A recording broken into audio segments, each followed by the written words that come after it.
I call this meeting to order at 6:06 p.m.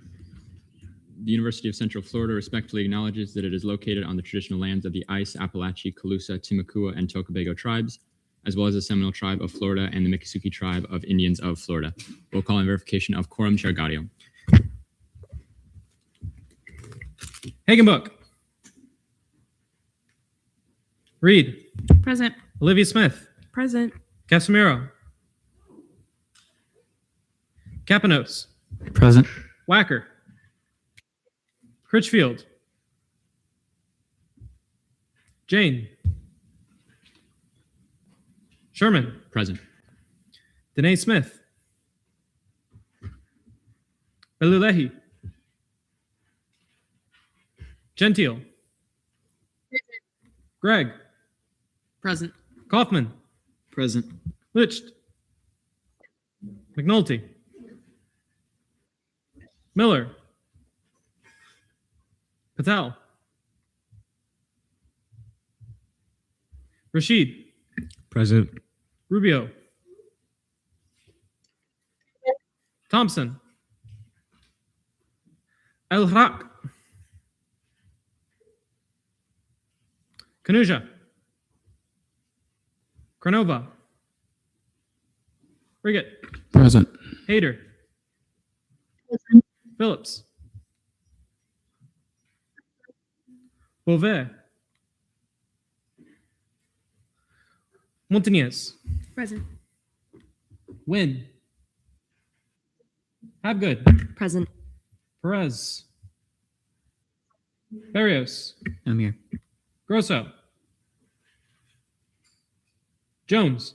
Present. Matthews. Present. McRae. Nurse Medevra. Rhonda. Sharif. Present. Simmons. Present. Vieira. Zivin. Colossus. 26 out of 45. Senator Patel. So noted at 6:08 p.m. Approval of the minutes. Is there a motion to approve last meeting's minutes? And is there a motion to approve today's agenda? And are there any objections? Seeing none, open forum. Are there any students wishing to speak in open forum? Seeing none, announcements from the student body president, President Vicario.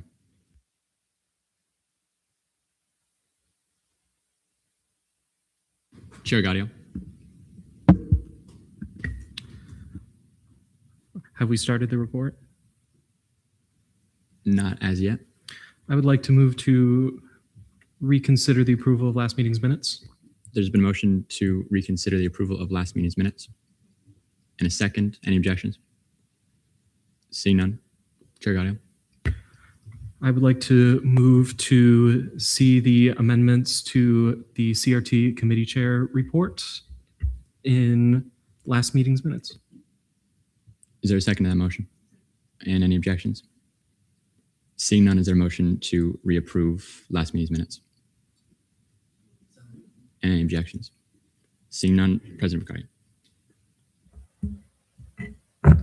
All right. Good evening, Senators. I hope you all had an amazing week so far. This week, I was able to finalize the Senate faculty list. So if you have been appointed, please just keep an eye out for an email from them. I also have been working with Comptroller Menke and Chief of Staff Arbucci to discuss timeline and budget for upcoming SG events. If you have any questions, you know where to find me. Thanks. Any questions for the student body president?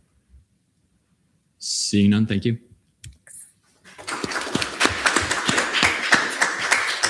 Announcements from the student body vice president given by President Vicario. Hey everyone, not much from me. I am prepping the timeline for upcoming SG events with the rest of admin. Have a great week. And any questions for the vice president can be sent to him. Thank you. Comptroller's report given by Deputy Chief of Staff Listman.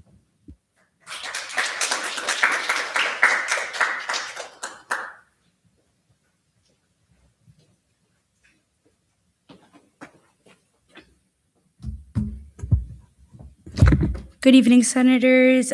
I am unfortunately not able to be in front of all of you today. Work is picking up for me, so I've been putting in extra time there. Be back soon. That being said, here are the fiscal amounts balances. CRT is at $449,148.95, reverting at a 4.76%. Same ordeal as last week, awaiting refunds from a group registration account. FAO has yet to be touched, remains at $260,000. And the Attorney General's report. Good evening, Senate. This week I've been out of the country visiting family. I have aided President Vicaria in the scheduling of the executive committee meeting, as well as attended the meeting. I've been updating our governing documents, and if you have any inquiries, please reach out to me via Teams. All right, Cabinet Forum, we can just have you give your announcement now. Good afternoon, Senators. This past month, I've been focusing on the Senate appointment applications. I've created a tracker so that President Vicaria, Speaker Sherman, and Pro Tempore Kaufman can keep track of the progress with the applicants. I've also been on a different initiative tracker with our Director of Comms to track executive branch progress on their initiatives. I've also had the chance to meet with different administrators to work with the Work Where You Learn Fair, as well as our Greek Council President to discuss potential collaboration events. If you have any questions for me, please feel free to reach out through emails or team. Any questions for the Deputy Chief of Staff? I'll go Capinos, then Gaudio. Is this initiative tracker available to all SG agents, or is there a place where I can find it? So at the current moment, we're like completely revamping it. We usually exec does like their own initiative tracker each year, but if once it is finished, we can definitely check it out to see if we can expand it for all SG agents. Chair Gaudio, May I present two questions? you may. So the first question I'd like to present is I noticed, so a tracker was created for tracking Senate appointment applications, and it was shared with the student body president, the Senate president, and the Senate president pro tempore. Is there any particular reason that the ENA chair is not included in this? No, if you would like to have access, they're more than welcome to, if you would like to share it with them.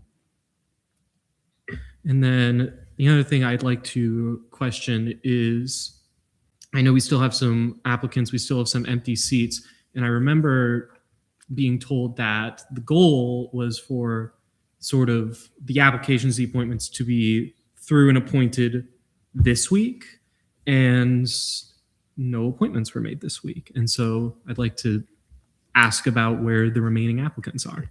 Yeah, of course. So we've had a big turnout of applicants. We've had about over 20 applicants already, and I've gotten through half of those interviews. But how it seems to be is that there is some seats that are overfilling. So there's a lot of applicants for some colleges, while there's not a lot of applicants for others.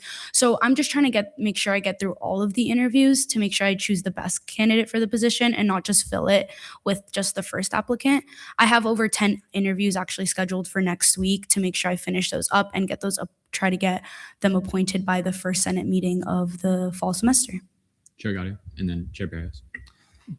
So, people keep applying, but do you have any cutoffs? Because, let's say College of Sciences, right? I believe it's 3 open seats.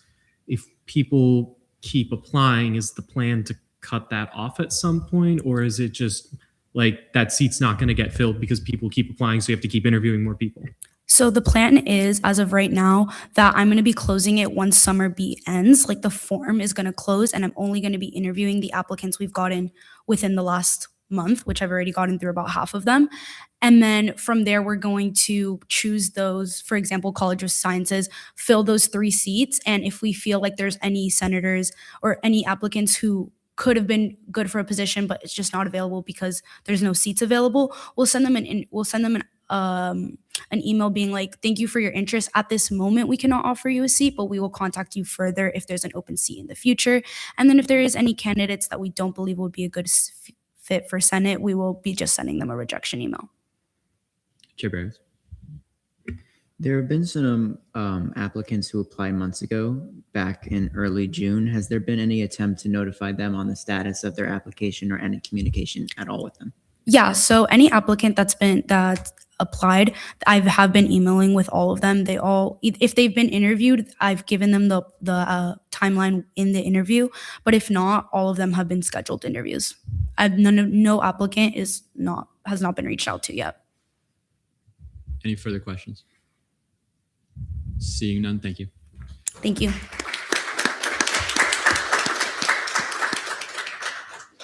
Graphic Design Coordinator, Coordinator Burbano.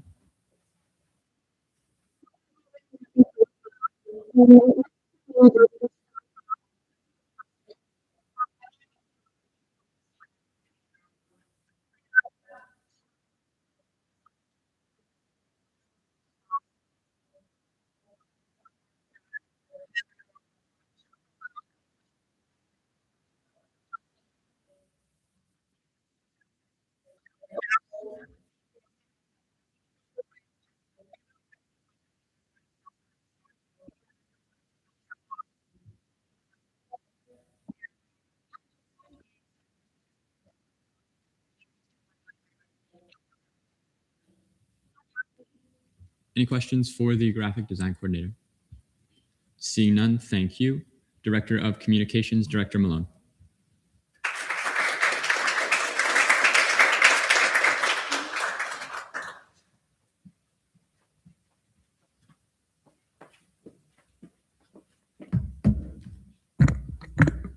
Good afternoon, Senate. This past month, I've been working on getting everyone set up for success as fall approaches.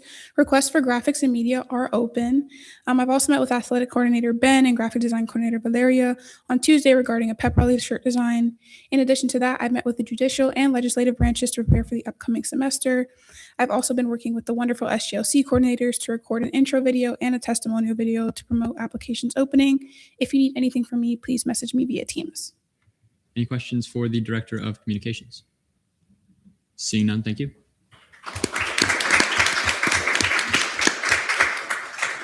Director of Student Affairs, Director Kratom.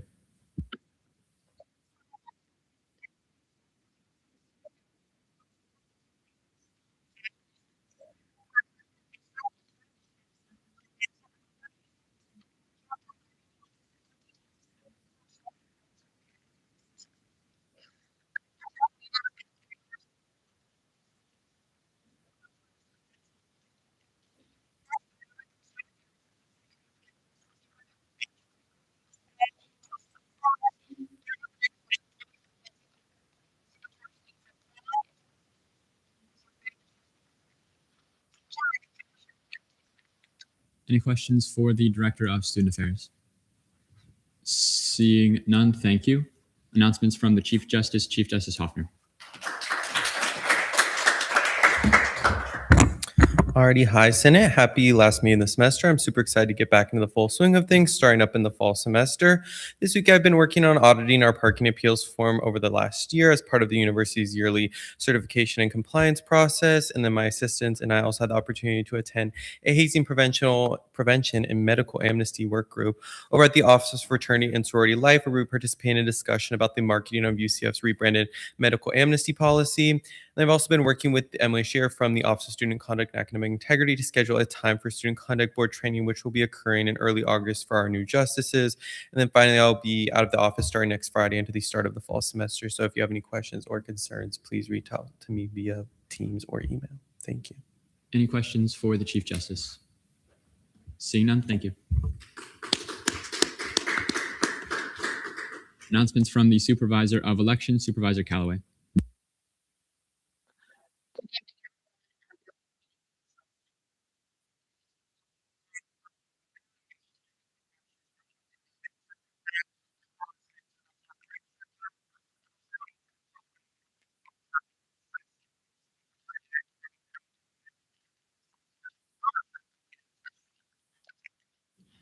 Any questions for the Supervisor of Elections? Seeing none, thank you. Caucus reports, Caucus Leadership Committee Chair Barrios. Hello, everyone. No announcements from me this week. Have a restful break.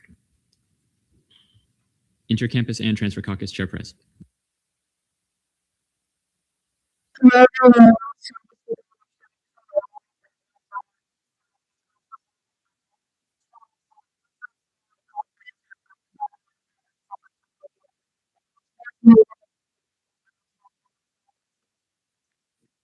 Military and Veterans Caucus Chair McNulty.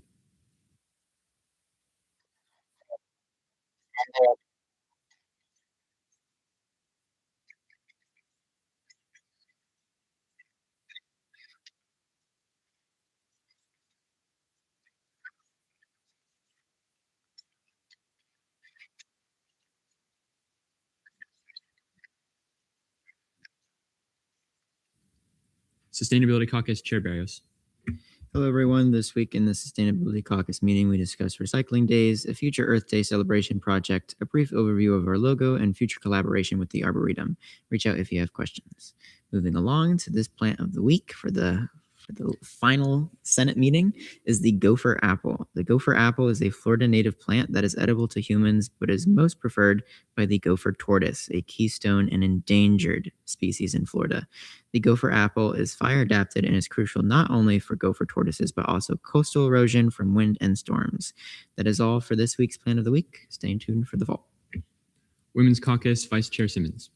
Hey everyone. Unfortunately, we had to cancel our last meeting because of the summer due to quorum issues. We're looking forward to getting started in the fall on all of our initiatives. Any questions for any of the caucuses?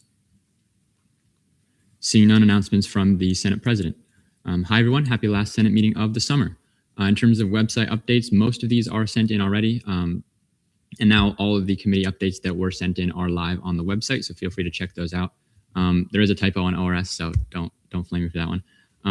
We're fixing it. Pamphlets have been ordered. They will be coming in time for opening night and for welcome week. So all the committees will have those to hand out if they're ever tabling, and we'll work later on. If you'd like to request some of those to table, we can talk about that. This week being our last meeting of the summer is your last chance to change your committees before the fall. In the interest of not having quorum issues for those committees, and to get you guys in the committees that you want, if you do have any changes that you'd like to make, just let me know before the end of the meeting so we can get that sorted. And then last thing that we have tonight is the ANSF elections. Just very briefly again on how this is going to run. It's going to be one vote. You're going to rank all of the choices that are available. If there's more than 4, because there is an alternate seat, we're going to take a brief recess to count those votes by hand, just so that there's not multiple rounds of voting. And then for that alternate seat, this is something that I did not mention in my announcement, so I just want to get it out here. There are 3 full seats on the committee. There is 1 alternate seat. So this is a debating member and voting member of the committee if there is a member of the committee who is not available at that meeting. So I think what we're going to do, just if someone nominates you and you're saying I accept, we're going to ask as well, would you be comfortable taking that alternate seat if that is what you would be elected for? And if not, that's completely fine. Any questions for myself? Chair Barrios. So is the seat like a substitute seat in case someone isn't there? Yeah, it's for all committee meetings, but especially for the budget hearing. For example, if any member of the committee, for example, a senator at large, is unavailable, they would take that spot essentially and become that person for that meeting and be able to vote. Any other questions? Seeing none, internal legislative assistant report, Eileen Matthews. Hi, Senate. I hope your guys' week is going great. This week, I had a couple of different meetings. I've met with the SGLC coordinators multiple times this week to discuss different things, as well as the Speaker's office and the Pro Temp's office for our summer meeting. This week, also, the Speaker's office met with Vice Chair Capinos to talk about some of his initiatives, and the SGLC coordinators met with Chair Barrios today to discuss some other updates with SGLC. For the point system for SGLC, I just want to give you guys a few updates since I won't be seeing you guys before the application goes out. For the points, they will continue to be taking pictures in your guys' committee meetings. If you guys are not comfortable with being in the pictures, feel free to let them know. You guys can just step out of those pictures. Also, feel free to introduce yourselves to them as well. I will be talking about this a couple times just before SGLC starts, just so everyone's on the same page with that. But yes, the SGLC application is going out August 1st. There's going to be a post going up on the Instagram with that, like the director mentioned for that. Please interact with it, send it to friends. Anyone that's interested, you guys can direct me my email or any other coordinator's email as well. Also, before I see you guys again, there's going to be a lot of videos going up about SGLC on the Instagram. Again, feel free to interact with those, send those to any of your friends who are interested. There will be an introduction post for the coordinators and the program going out, and the testimony post that a lot of the branch heads have been talking about. We've interviewed a lot of different ones. We also will be having some from OSI in that video as well.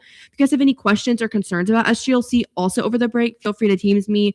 Can help you guys set up meetings with the coordinators as well. If you guys have like a joint concern you would like to be addressed in the program, we love meeting with you guys, talking about concerns, anything like that, how to better the program, as well as Speaker Sherman mentioned the pamphlets on the website.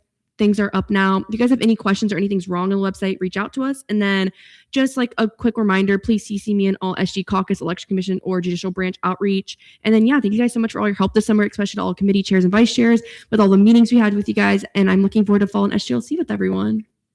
Any questions for the ILA? Seeing none, external legislative assistant report, Eli Smith. All right. Hi, everyone. Okay, so Media training just finished, like literally right before this. So you guys, if you went to media training, we took attendance. You were good to speak with the media if they reach out to you. You still need to CC me in any conversations, but you're good to take interviews and all of that. So yeah, as the director of communications said, the graphic and media request form is up. I know there's some confusion on how it all works. Eventually there'll be a video to kind of walk you guys through it, but you just go to the general Teams channel and then you hit Comms Hub. It's right at the top. Scroll down and there is both a graphic request form and then like a digital media one. So the difference is like a video versus a graphic. And then, yeah, also continue to CC me in any communication with the executive branch, deans, and media agencies. Yeah. And then have a good break. I'm going to try to unplug. So you're welcome to Teams me. I might be a little bit slower to respond. I'm really going to try my best to actually take a break. So yes, that's all for me.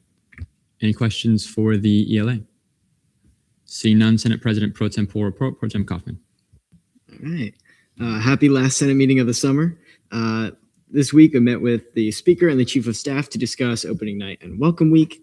And also, this is something I meant to mention in Senate Exec last week, but for those in leadership positions, you don't necessarily need to start your transition binders at this point, but maybe start taking notes of some things that happened in the summer, things that worked, things that didn't work, because by the time we get to the spring and you actually start writing your binders for real, you might forget about how you felt specifically in these moments in the summer. So take note of that.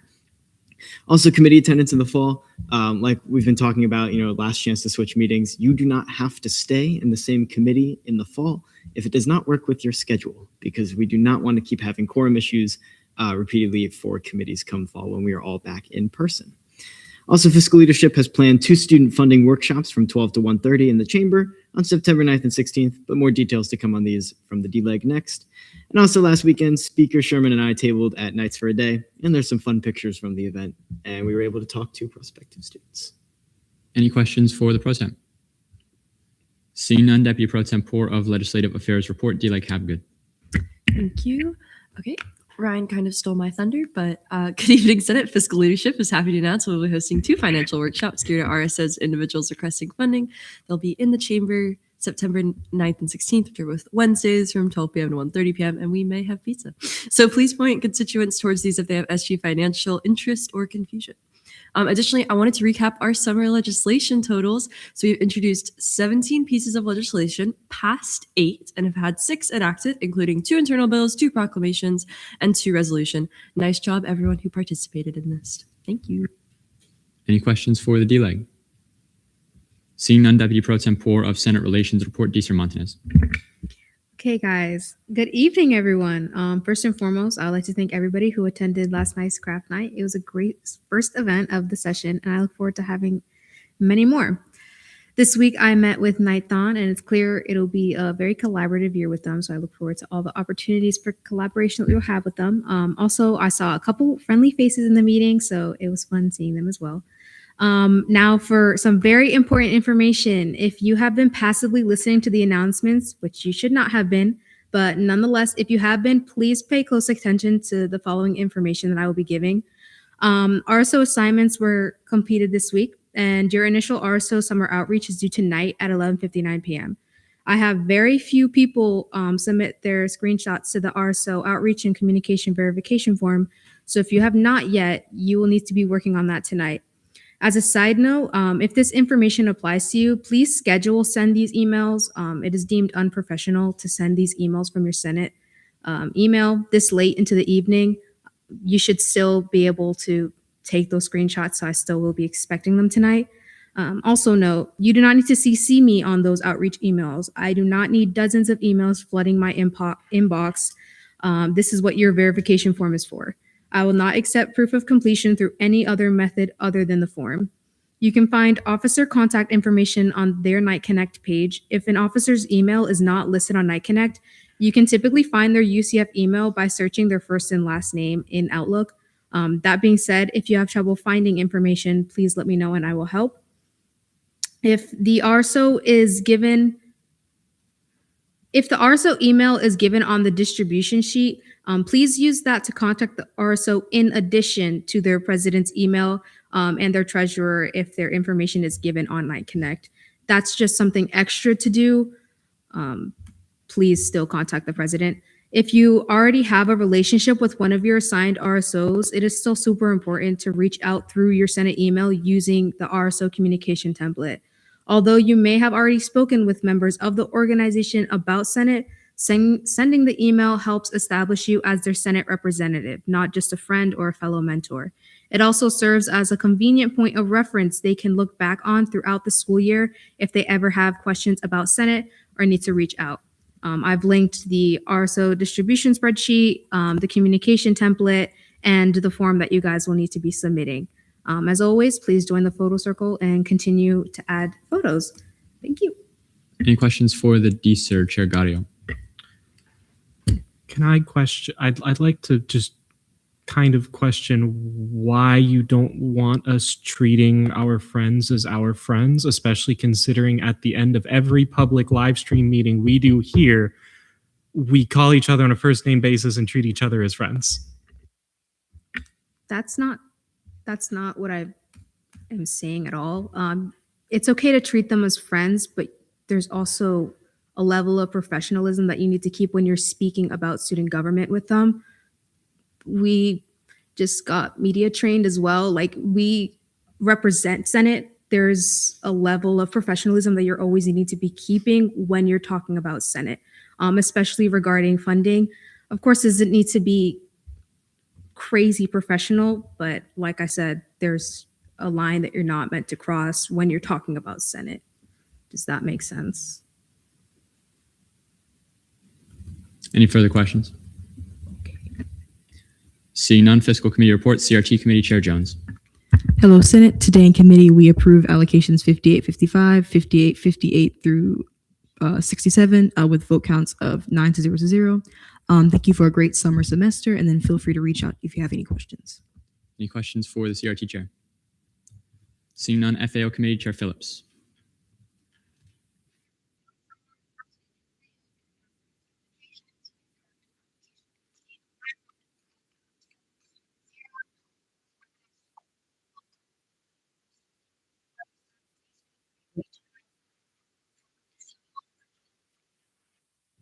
Any questions for the FAO chair? Seeing none, ORS committee Chair Casimiro says, hello, everyone. Thank you to Speaker Sherman for reading my announcement. Oh, okay. And I would like to apologize to everyone for not being there tonight. This week, we postponed 2 VPFs to ask for further documentation from both RSOs. We also conducted 1 post-funding review, which resulted in a 0% sanction 4 to 0 to 1. Thank you to everyone for an amazing semester, and I cannot wait to see everyone back in person in the fall semester. Fiscal legislation, notice of legislation on 3rd reading is a motion for speeches, questioning, and debates. Chair Barrios. Let's move for a 1055. There's a motion for 10-minute speeches, 5-minute questioning, and 5-minute debates. And a second. Are there any objections? Seeing none, first up, we have Fiscal Bill 5802, Society of Women Engineers to attend the W26 conference in Boston, Massachusetts. Delay Hapgood, you'll have 5 minutes. Thank you. Okay, this is the exact same bill that we saw last week that the 2 lovely SWE members came and spoke to us. Nothing has changed. Looks like there's 1 amendment on the page, but I think we had all of our questions and things answered last week, so move to questioning. Around 5 minutes of questioning on Fiscal Bill 5802. Eli Smith. Motion to see Pro Temp Kaufman's amendment. We'll see those in debate. Any questions? Seeing none, we'll move to debate. We're now in 5 minutes of debate. Pro Tem Kaufman. Move to see my amendments.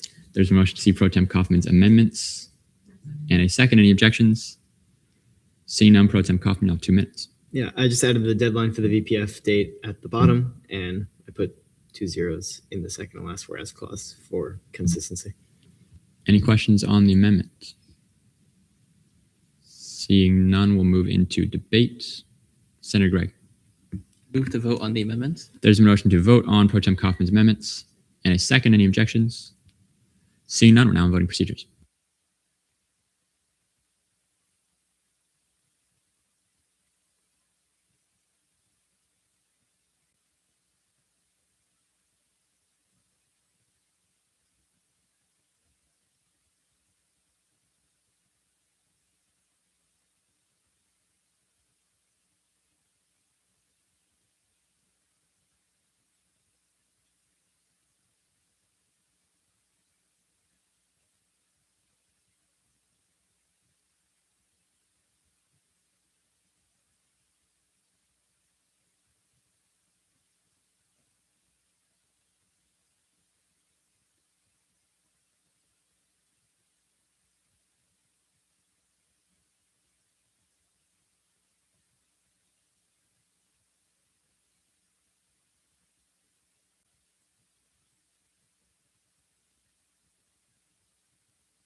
With a vote count of 23 to 0 to 0, the amendments pass. And just to let everybody know, we are very short on quorum. We had to wait for one more person to vote to hit it.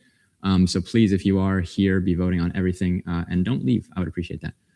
We're still in debate on Fiscal Bill 5802. Chair Barrios. Move to vote. It's a motion to vote on Fiscal Bill 5802 and a second. Any objections? Seeing none, we're now in voting procedures on the fiscal bill.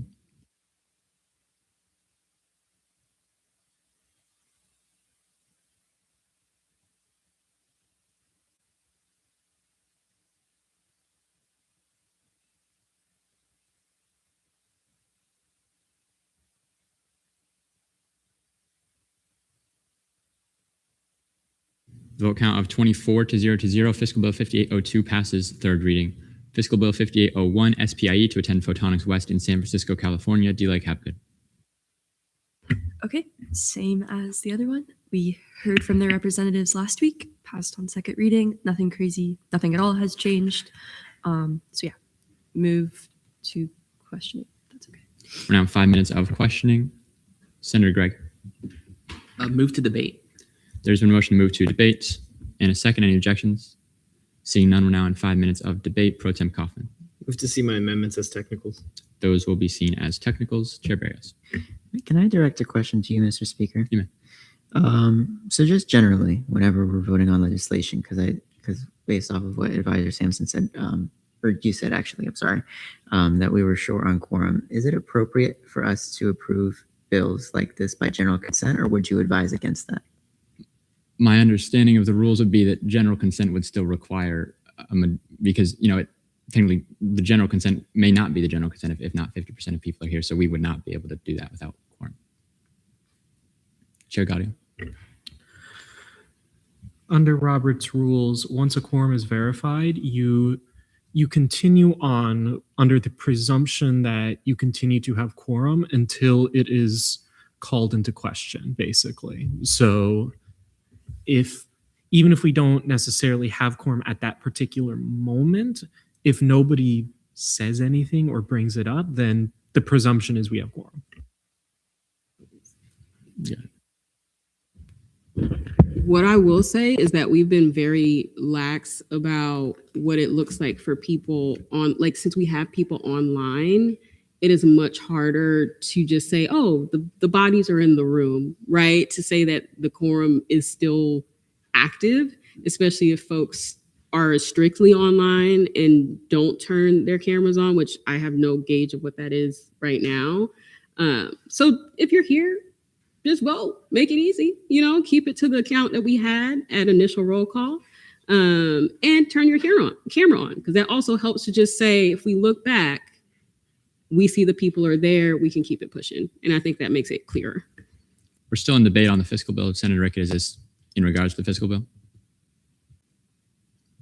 Senator Rickett. Move to vote. Motion to vote on fiscal bill 5801 and a second. Any objections? Seeing none, we're now in voting procedures.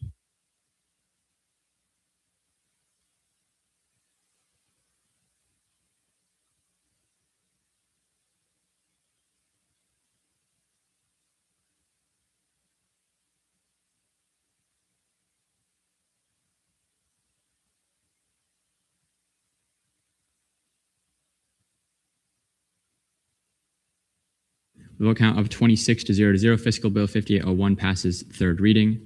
Internal Committee caucus time, ENA, for 10 minutes. I recess this meeting at 6:41 p.m. to reconvene at 6:51.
All right, I reconvene this meeting at 6:53 p.m. Internal committee reports, E&A committee. Chair Grosso says, hi, everybody. I apologize for being absent today. I have an organic chemistry exam that is hopefully going well. I hope so too. This week, we saw our first batch of Senate appointments. They're listed below. Joshua Leocal for College of Health Professions and Sciences, seat number 2, 6-0-0, and Emmanuel Legros for College of Health Professions and Sciences, seat number 4, 4-0-0. GAP Committee Chair Reed. Hi, everyone. Today was our last meeting of the summer where we talked about some ideas and initiatives for the fall. We have plenty of seats open, so come join us. Any questions for the GAP Chair? Seeing none, LJR Committee Chair Gaudio. Good evening, everybody. We did not see any absences this week, as all of the submissions which could have been seen were from people who were not in excess of 2 absences. So there wasn't much point in us seeing them. We took a look at our general excusal policy for the semester. We will be issuing revised guidance at the start of the fall. So keep an eye out for that. Once again, our preliminary meeting time, emphasis on preliminary, is Thursdays at 4:30 p.m., subject to final approval. If you're interested in what we do, join the committee, please. Any questions for the LJR Chair? Seeing none, SBA Committee Chair Perez.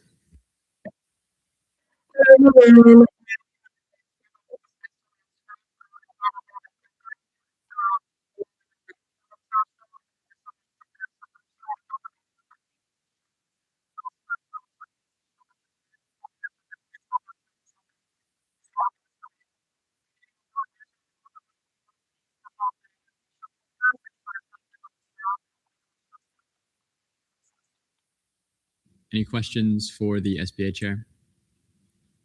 Chair Gaudio. This is not a question. I would like to verify, before we move into confirmations, I would like to verify that we have quorum. I'm being told 27, and we're gonna run with that. If you are here in person, though, please make sure that you're on the Teams if you're not already. That's how we vote and how we count you. Chair Gaudio. Mr. Chair, I would like to do a roll call to verify that number. Is that a motion? Yes. There's been a motion to do another roll call vote or roll call. Is there a second? And is there any objections? Point of order, Mr. Speaker. Go ahead. Under Robert's Rules of Orders, there's no objection to a roll call vote. Understood. Chair Gaudio. Hagenbook. Reed. Present. Smith. Present. Casimiro. Capanos. Present. Wacker. Critchfield. Jane. Sherman. Present. Danae Smith. Belulehi. Gentile. Greg. Kaufman. Present. Luch. McNulty. Miller. Patel. Rashid. Present. Rubio. Thompson. El Harak. Kanuja. Karnova. Rickett. Here. Hader. Phillips. Bover. Montañez. Present. Wynn. Habgood. Present. Perez. Barrios. I'm here. Grosso. Jones. Present. Matthews. Present. McRae. Nurse Madeva. Randa. Sharif. Present. Simmons. Present. Vieira. Zivan. Kalas. We do have 27. Quorum is verified. Fantastic. We'll keep it moving. Any questions for the SBA Chair? Seeing none. Confirmations. Is there a motion for speeches, questioning, and debate? Vice Chair Simmons. Motion for a 5-10-10. There's a motion for 5-minute speeches, 10-minute questioning, and 10-minute debate. Second. And a second point of order. So I understand that we have quorum, but our main way of voting is on Teams. And from what I'm looking at, we have 24 people on Teams. Not everyone is on Teams from that roll call.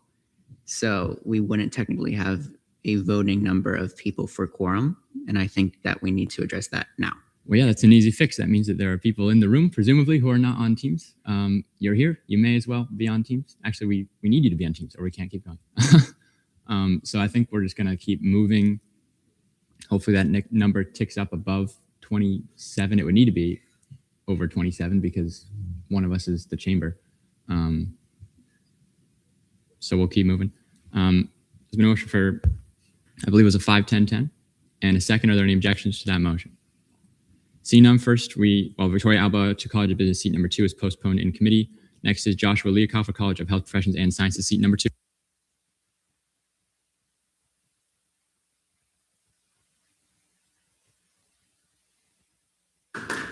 You'll have 5 minutes whenever you're ready.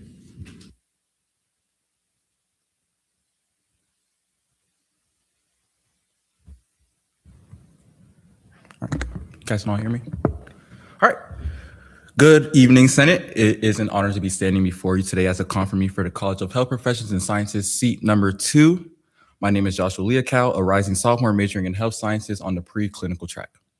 Last year, I took part in the Student Government Leadership Council, a program intended for students to learn the procedures and tasks performed by the 3 branches. During my time in this program, I was a proactive member supporting and learning from all of our branches.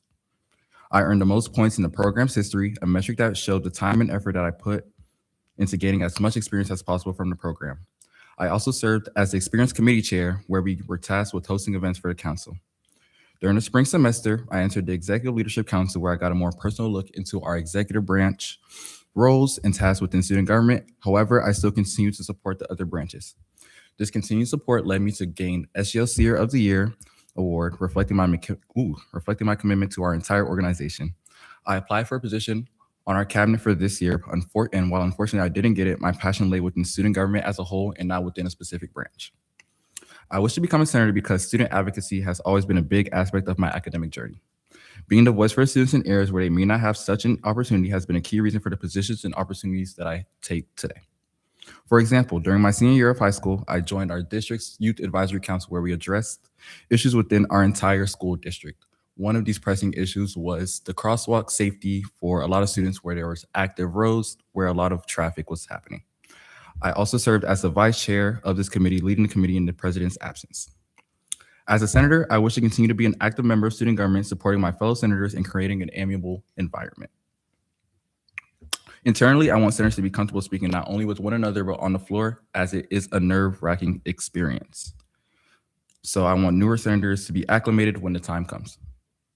To support this, I plan to incorporate some of the activities that I learned through the Executive Leadership Council. For example, on the president's presentation topics that will prompt quick thinking while maintaining professionalism and engagement. Another example would be mock proposal ideas for the dean within our colleges, and we can simulate a meeting so we are thoroughly prepared for when the time comes. While the latter idea is already being done, providing a more in-depth understanding of what it can entail could provide beneficial for the Senate as a whole. To advocate for students, I wish to work within my college to make certification opportunities more accessible. Most of the students in my college seek to go to professional or graduate school. A common prerequisite for several of these post-bachelor opportunities are a number of clinical hours. While we do provide students with opportunities for employment through Handshake, Workday, and other websites, we don't provide them with the necessary tools to have proper certifications for these jobs. I want to work with the college alongside some of our university partners to promote some of the locations in which students can obtain certifications that will help them gain meaningful experience in a clinical setting. I also want to reach out to pre-medical RSOs to potentially allow students to train to get their BLS certification, as this is another necessary certification for not only clinical opportunities, but volunteering as well. Finally, as a senator, I wish to join the ORS and ENA committees. These two committees are my top choices. However, I am open to joining all the committees. It's just not all of them. Not at the same time, but I am open to all committees. It just depends on the scheduling when it comes to my classes and my other commitments as well. Currently, for the fall semester, I will be serving as the event director for the Black Student Union, the membership director for Men of Integrity, and a newly founded position as a leadership consultant within OSI. I also want to remain a common presence within the office, continuing to nurture the skills and practices that I have showcased during my SGLC last year. Thank you for your consideration, and I yield the rest of my time for questioning. All right, thank you. Now 10 minutes of questioning for the candidate. Chair Reed. Awesome. Just taking a look at your initiatives, I was just wondering if you could expand a little bit further on the Campus Map initiative and how that's different than the campus maps that we already have available. Of course. So I noticed that we do have campus maps that people can accessibly use through scanning QR codes on campus or by receiving them during orientation or through our campus tours that we provide. However, I would like it to be more accessible, just like when you're passing by. For example, if you're in a rush and you just need to see where something is real quick, it would be a nice way to just have it right there. And it'll just be in hotspot locations that we commonly see freshman students, and not only freshmen, but also maybe transfer students are frequently visiting. For example, the student union, everybody at least comes here once. And then you have places like RWC or Memory Mall where there isn't an actual place where they can scan it because it is an open area. So just having something like a poster that we could have for students to be able to see it and then know exactly where their location is for things like classes or where events are being held, because a lot of organizations on campus do hold events. And typically within their marketing for these events, they have to record a video of people walking to the actual location. So it would be nice if we just had maps that showed hotspots for those as well. Vice Chair Sharif. So I noticed you mentioned SGLC and a lot of that. Do you how do you think that your experience during that past year will affect kind of what you bring into student government this year? I feel like being in SGLC was definitely an experience that helped me be more open and receptive to being in a team environment. Within Senate, I do have to work with a lot of people, simply, for example, within our committees or when I'm either having legislation, so I'd have to work with the DLEC. So it's just things of that nature that SGLC helped me do, especially as the experience committee chair. I had to receive a lot of feedback and also learn from a lot of my peers to know what exactly the students would like to see and what we could do to make our experience better. Senator Rickett. Thank you, Mr. Speaker. For the candidate, can you tell us a few of the Senate requirements that we adhere to here in the Senate? Can you be more specific as to what you mean by Senate requirements? Is it things that we have to do as senators or? Yes, things you have to know, things you have to do as senators. Okay, so you do have to go through fiscal training, so that way you are aware of the financial requirements of being a senator. You also have to go through things like, I believe, media training as well. You also have to serve on at least one standing committee. You have to attend Senate on Thursdays, and those are just a few, but I could look into if there's any more that I could get back to you on. Deeser Montanez. I know you mentioned certification opportunities in your proposal. You mentioned Orlando Medical Institute. Would this be you said they offer opportunities. Is this something free or is this something that you would require funding for? It wouldn't necessarily be that we're giving the students the opportunity. We're not necessarily paying for them. We're just guiding them to these opportunities because it can be challenging to find exactly where these opportunities lie. So last year I was looking for certifications as well. And I had to hear from a mentor of that opportunity that I mentioned within my proposal. So it would just be nice if we had an open website where they can see all the opportunities. Unfortunately, a lot of these opportunities do require costs, but I wouldn't be asking for funding specifically. We're just guiding the students, not necessarily funding their experience. Any further questions for the candidate? Eli Smith. Move to debate. There's been a motion to move to debate and a second. Are there any objections? Seeing none, we're now in 10 minutes of debate. Chair Reed and then Deeser Montanez. So I will be voting in favor of this candidate. Okay. Sorry, Chair McNulty, if you could mute your mic, I apologize. There we go. All right. I'll be voting in favor of this candidate. When I first met this individual was during the SGLC program last year, and as a coordinator, I got the opportunity to help select this individual as SGLC of the Year, which it was an absolute no-brainer, first person we thought of when we were choosing that award. And just this individual has such an overwhelming urge to serve others, and it's really, really clear. And so I'm very, very excited to see all the hard work that they do in Senate, and I encourage you all to vote in favor as well. Deeser Montanez, and then Senator Hayter. Yeah, I also agree. I will be voting in favor. Not only as a person are they well suited for this senator position, but also the opportunities that they've already thought of bringing to the table is something that I think is super important. Already going into the position with initiatives that you're hoping to complete is something that I think every senator should be striving to have. So yeah. Senator Hayter.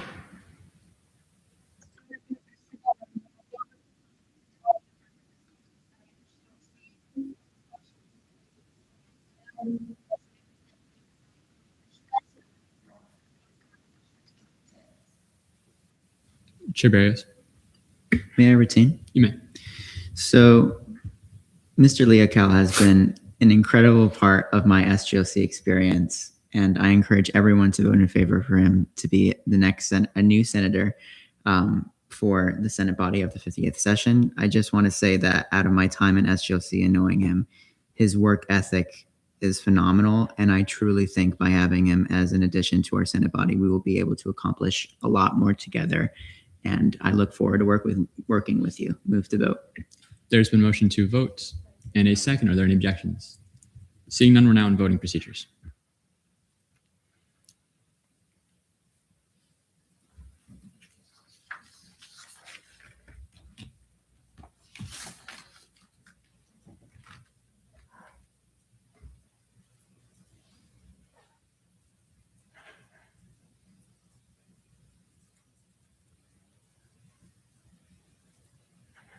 All right, with a vote count of 25 to 0, Joshua Leocal is confirmed for College of Health Professions and Sciences, seat number 2. Congratulations. Thank you.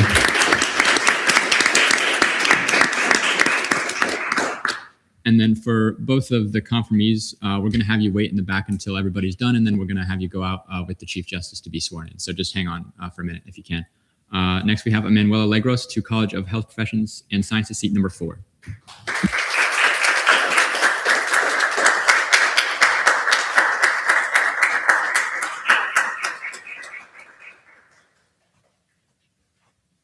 Same thing, you'll have 5 minutes whenever you're ready.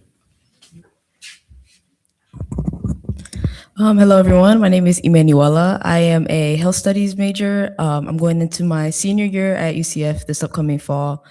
I looked into student government. It just honestly seemed interesting to me, just seeing that like management side of things. As for what I want to bring to student government, I don't have anything like specific, but I am big on like events that go on around campus. I think that's been a big way for me to get involved while I've been here so far, just like attending events, club events, just things that UCF offers. And I know like student government has some involvement in that. And then I'd say just wanting to learn like a lot more about it.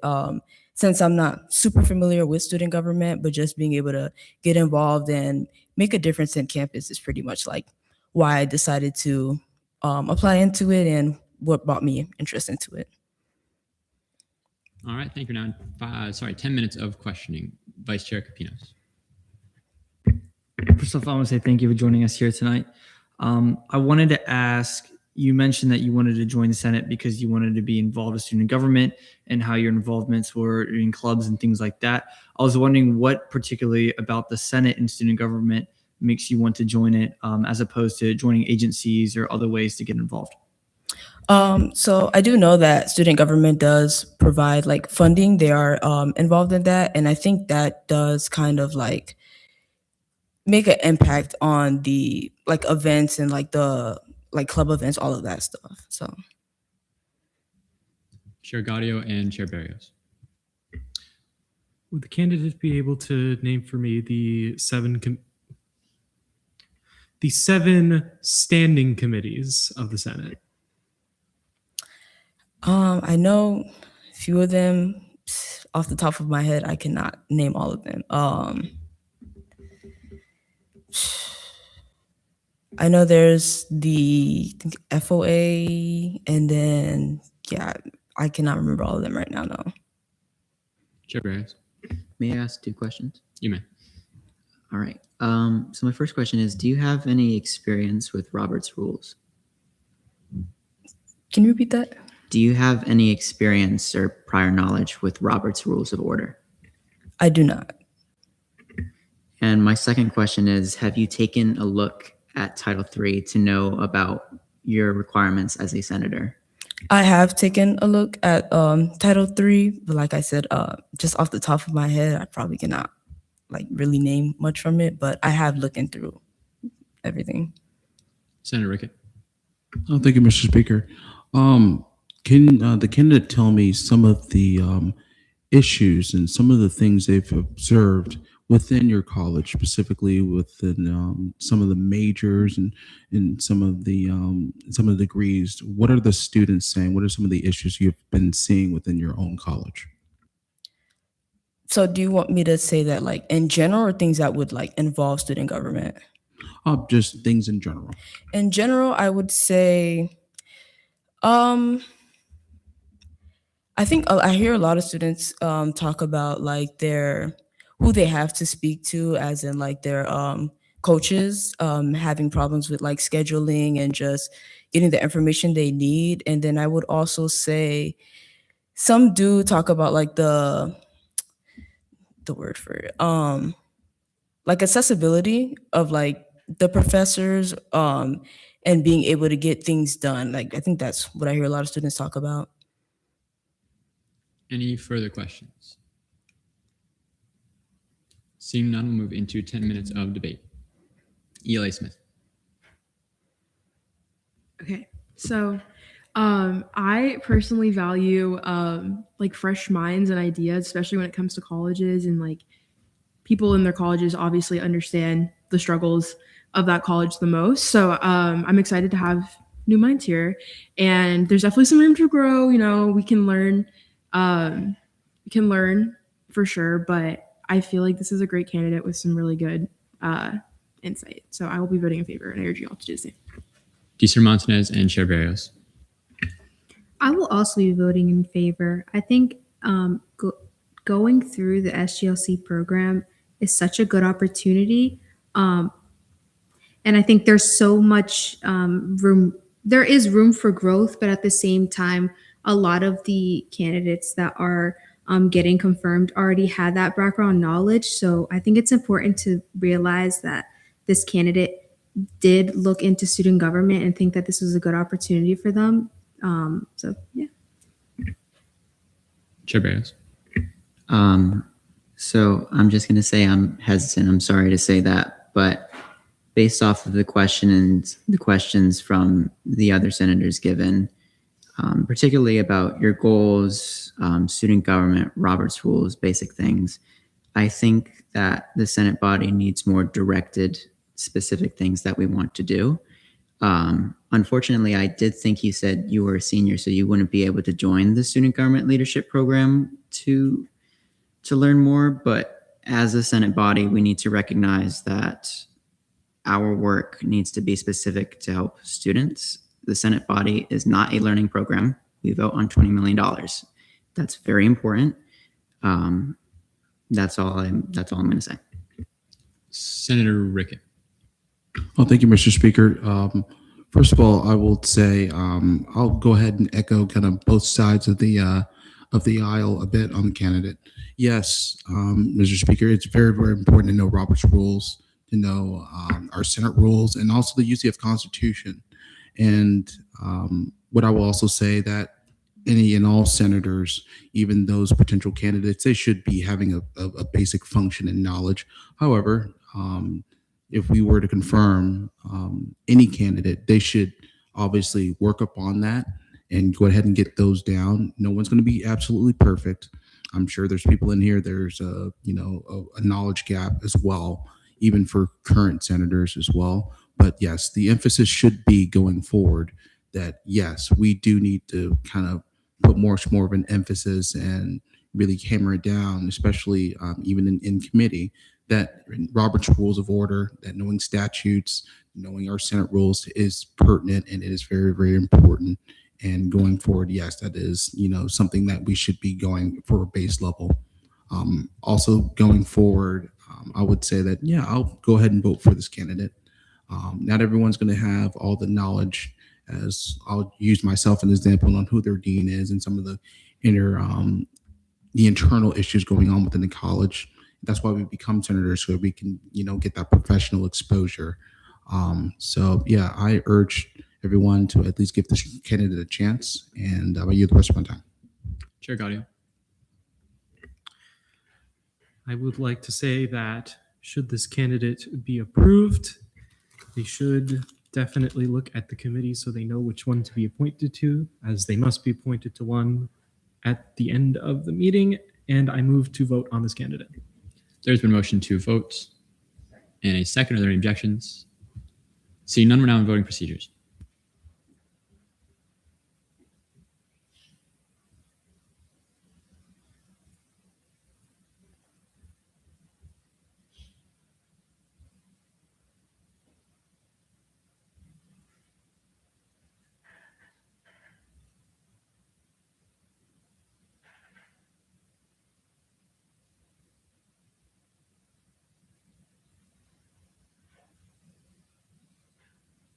All right, with a vote count of 21 to 6-0, Emanuela Legros is confirmed to the College of Health Professions and Sciences seat number 4. Congratulations.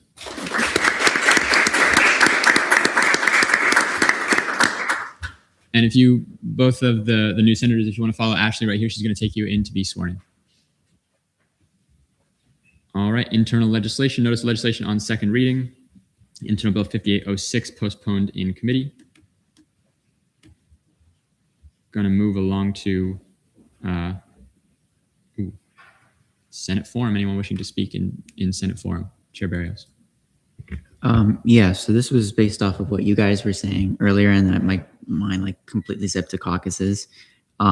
If you're not sure about your schedule for caucuses, or that you're going to be busy consistently, I ask that you reconsider joining caucuses, because there have been quorum issues. We want our caucuses to be functioning. And you can help caucuses without being in the caucus. So just please consider that when you're applying to caucuses, if you're going to stay in a caucus, if you can actually attend, because quorum has been an issue. Chair Gaudio.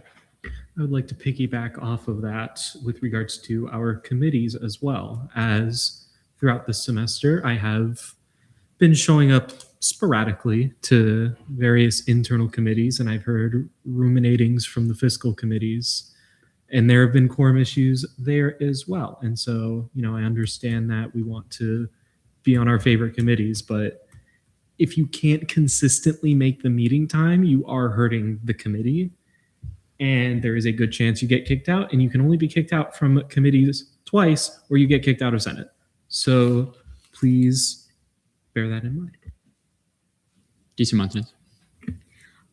Yeah, this is regarding the RSO outreach. I had a question during the ENA caucus time. I'm sorry, let me figure out how to word this. So every student email, if you search up their first and last name on Outlook, they should come up. If you're having trouble with, there's a lot of people with the same name, then let me know. But for the people that haven't completed their outreach, once you go on Night Connect, you're not going to get an email for their contact. You're going to get a name. You're going to need to search up that name to get their email on Outlook. Now, if you have issues with that, then of course I can help. But please get those questions in and get your form in as soon as possible. I really don't want to have to be at 11:45 at night answering questions because people waited to the last minute to submit their form. This is our last summer Senate meeting, and I really just want to enjoy my break and not want to have to track people down. So please get those in as soon as possible. Any other senators? Chair Reed. I guess I'll take this time to remind everyone that the primary elections are on August 18th. So if you're not registered to vote, I'm sorry, it's too late. But you still have time to register before the November elections. But if you have any questions about what goes on in the primary election, who might be on the ballot, X, Y, and Z, how to find where your polling location is, you can always ask me and I'd be happy to let you know. Vice Chair Capinos, Can I direct a question? you may. What? Sorry, to who? Oh, sorry. A question to Chair Reed. You may. Is there any talk of potentially getting a congressman or a representative on campus to talk to our students or things like that? Or I don't know if any of the conversations have been like that. I was just wondering if you had any thoughts. I would love that. That would be so cool. However, from my understanding of how UCF wants to approach things politically, if they do, I would have to get politicians from both sides of the aisle. And I don't know how feasible that would be, because like even if day of, like let's say I had, you know, a candidate, a Democratic congressman and a Republican congressman, if the Democratic congressman couldn't go, then that would kind of, you know, accidentally show favoritism in a sense, even if it's unintentional. And that's what we're trying to stay away from. So if there is an event where we can get people from, you know, elected officials, whether it's local or, you know, in the federal sphere here, it would have to be like nonpartisan in a sense where we invite both, if that makes sense. Chair Barrios, Can I direct 2 questions to Chair Reed? you may. So I'll ask the easier one first. For the primary elections, do you know if it's open for like Orlando, like for the mayor specifically? So not for Orlando mayor, that's going to be in 2027. Orange County mayor is up for election in this August 18th election. So it's going to be the Orange County mayor, not the Orlando mayor. Gotcha. And then this is sort of for curiosity based off of the candidate thing. So if we had our elected representative, like here, like our elected representative, so not like a candidate, we would have to include both sides of the aisle for that as well, not just even if they're running or not. So that is my understanding of it. I do intend on having some meetings with our government relations department and talk to some of our other people. We just want to stay away from showing any type of favoritism towards any side, whether it is intentional or not. So I do want to get some clarification because, you know, we do have some elected officials who are very, very active in the UCF community and are very active in, you know, Orange County and Orlando, and I'm sure would be more than happy to join. But I just have to make sure that I'm following in the guidelines that UCF wants me to follow in, and just making sure that we're showing like a good light and a nonpartisan light as well. Senator Leocal. Present and voting. So noted at 7:26 p.m. Senator Legros. Present. So noted at 7:26 p.m. And congratulations again to the both of you. Any others wishing to speak in Senate forum? Pro Tem Kaufman. Move to miscellaneous business. There's a motion to move to miscellaneous business and a second. Are there any objections to that motion? Seeing none. Elections. We have the elections for the 3 seats and the alternate to the ANSF Budget Committee. Just to go over the committee very briefly for those of you who may not know. This is a committee made up of student government agents and students from the university whose task is to submit a recommendation to the Student Senate on our budget, which is usually around $20 million. These 3 seats and the alternate seat are open to any senators. When we're nominating, any senator can nominate any senator. And if they wish to accept, they'll accept. And if they don't, they don't. And then I'll probably just go over voting one more time before we get there. But for those of you, or for the 2 new senators, if you're unable to get into teams, which I'm assuming will be the case, we're going to give you like a paper ballot to rank. With that, is there a motion to open nominations for the ANSF Budget Committee? And any objections? Seeing none, are there any nominations? Chair Gaudium. I'd like to nominate Senator Gregg. Senator Gregg, do you accept? Yes. And I said this earlier and I forgot to preface again. I suppose if you are to accept, that is you accepting to go onto the committee, but also potentially to be the alternate seat. If you would not like to be the alternate seat, please just say, I accept, but I don't want to be the alternate seat to that extent. So do you accept fully, I suppose? Yes. Okay, Senator Gregg. Chair Barrios, Chair Jones, Eileen Matthews. I nominate myself. Okay. I nominate Senator Rashid and Vice Chair Capinos. Senator Rashid, do you accept? I accept. And Vice Chair Capinos, do you accept? I do not. All right. Isla Matthews. I would like to nominate Eli Smith. Eli Smith, do you accept? I do. Any other nominations? Deezer Montanez. I nominate D-Leg Hapgood. D-Leg Hapgood, do you accept? Yes, and I would like to not be an alternate. Thank you. Understood. Any further nominations?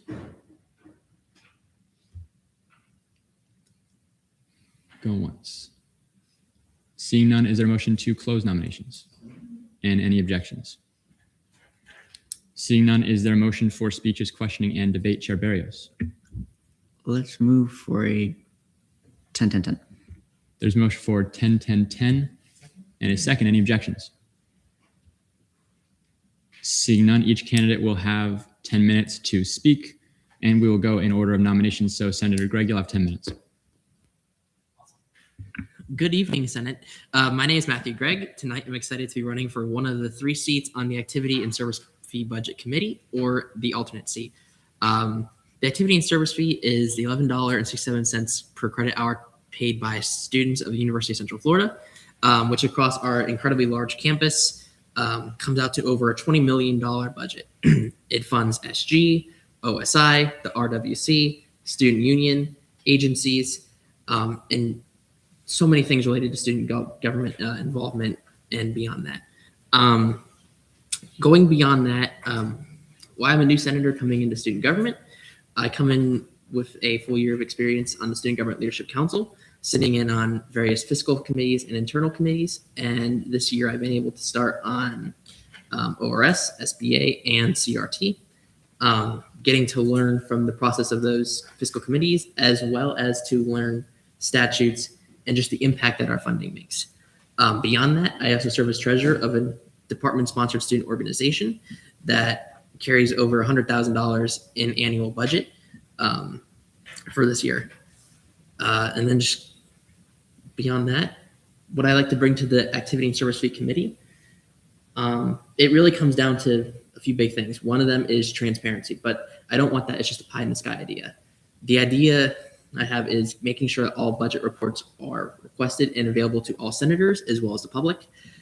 For example, there's many things in there that really are hard to find until you have to search for them. Like, for example, we fund nearly $200,000 a year in lease agreements to Union West just for the property alone at the downtown RWC, as for just for an example.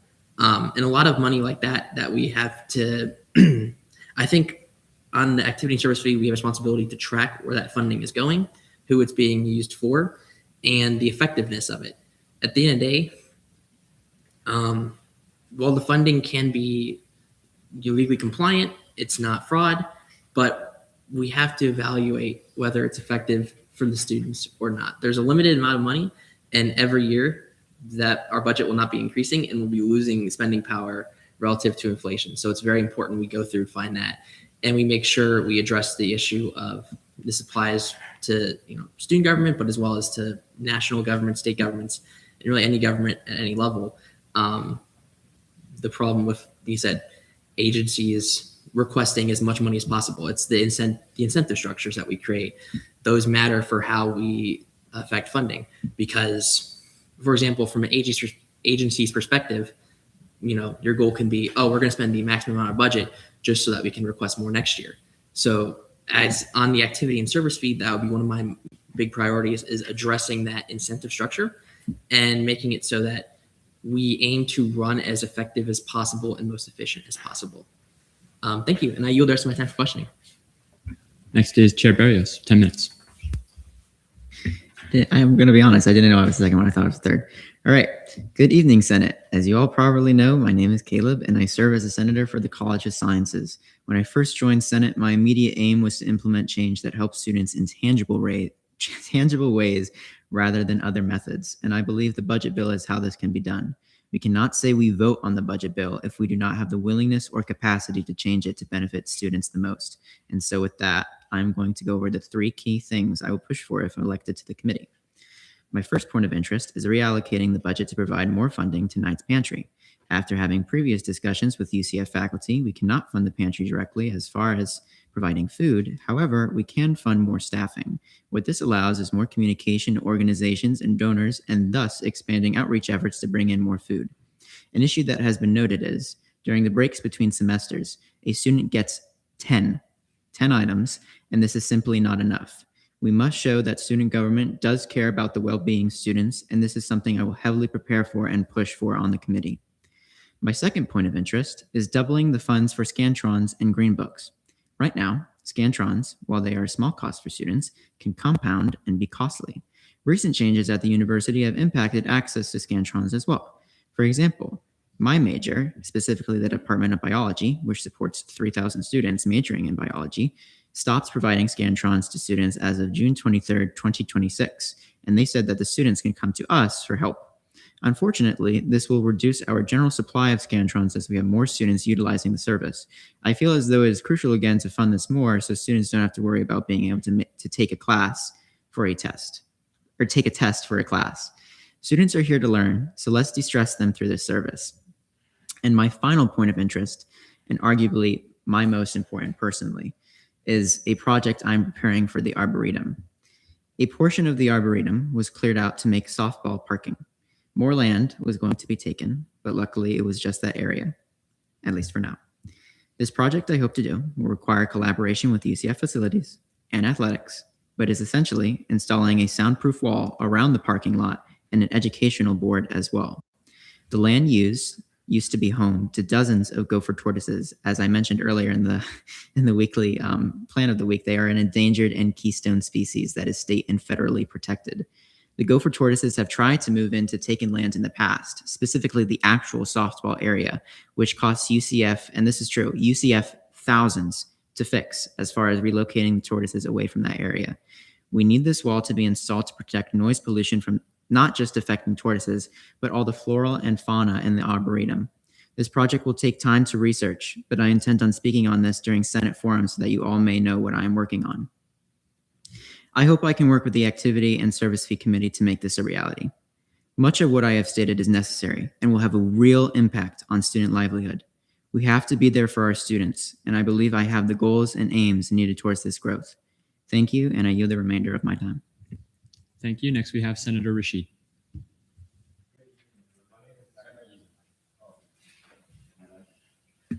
Good evening, everyone. My name is Zachariah Rashid. I am a senator of the College of Engineering and Computer Science.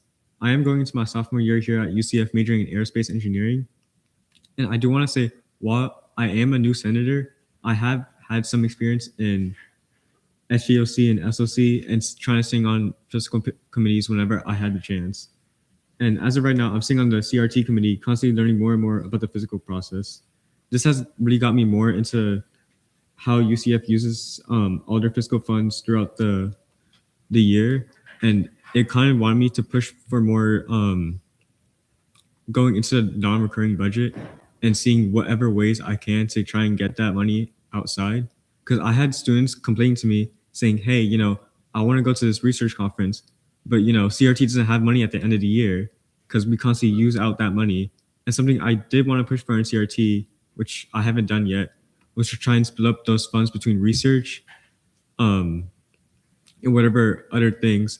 So research money, so stuff like networking wouldn't be taken out and there's no more funding for research. And what I could do with this is if I'm elected, maybe I could try to get into that non-recurring budget, try and like save some of that money and put it back into like CRT or like FAO and have more like funding be available for any of those who need it, especially for like research and other stuff like that. And I want to also be elected because I could see that ANSF has a profound impact on the UCF community as a whole. Like with more funding, we become like a more premier institution with all the funding we get. And if I get elected, I want to help progress what we have, and along with funding the agencies and departments of student government, we could possibly help out the student body and make this a better campus for everyone. And I yield the rest of my time. Thank you. Next, we have ELA Smith. All right. Hi. For those of you who don't know me, I'm going to do an introduction again. My name is Olivia, and I have the honor of serving as an external legislative assistant for this session. I also served as a senator during the 57th session, where I sat on the CRT and SBA committees. Through my time in CRT and SBA, I saw firsthand the direct impact student government has on students. In CRT, I reviewed hundreds of innovative research projects and career-changing conferences, helping to oversee a small part of the ANSF budget. In SBA, I talked directly with students and listened to their ideas, concerns, and priorities. These experiences gave me both a strong understanding of fiscal procedures and an appreciation for student input. I would bring both perspectives to the ANSF Budget Committee, ensuring that funding decisions are made thoughtfully, responsibly, and with the students' needs at the forefront. The ANSF Budget Committee oversees the activity and service fee. The fee amounts to millions of dollars, so the ANSF committee should understand how much responsibility they have. If elected, I would enter the committee understanding my responsibility, which is always to represent students. That is my job as a senator, and it's everyone in this room. The students I have spent my time getting to know in SBA and CRT. The initiatives I would bring to ANSF align with the work I'm doing as ELA. My focus would be on effective communication and frequent outreach. I believe good communication improves any space, and I know my communication skills would benefit the ANSF Budget Committee. I would quickly begin building a strong relationship with any department or agency I'm assigned to, taking extra time and care to make sure they feel comfortable expressing their needs, questions, and concerns. I worked on many personal initiatives last session, and I'm helping senators with their initiatives this session. And I know that initiatives take constant communication, planning, problem solving, three things that I think would help build that relationship with the department or agency, and skills that I also think would help me communicate with members in the committee to come up with quick solutions and engage in like professional disagreements. Frequent outreach looks like sharing the ANSF Budget Committee process and making social media graphics explaining the outcomes of the ANSF Budget Committee when we vote on it in the spring. With the proper permission, I would work to set up an interview with a school reporter to ensure students understand what the activity and service fee is, how it is spent, and the resources it makes available for students. In the fall, when the budget is passed by Senate, not in the fall, sorry, in the spring when it is passed, I would create a social media post to explain any significant changes the committee made. Additionally, I would urge the committee to table in the fall so students can ask the committee questions directly. A seat in the ANSF committee would better help me understand how SG allocates money, making me a better advocate for Senate, something that would be very useful when talking to faculty and administration, the executive branch, and the media. In conclusion, I'm running for ANSF because I want to ensure funding is distributed responsibly and with students in mind. I believe my experience in the CRT and SB committees, combined with the communication and outreach I do as ELA, would make me a great addition to the ANSF Budget Committee. Thank you, and I yield the rest of my time. All right, thank you. Next is D-Leg Hapgood. Thank you. Okay.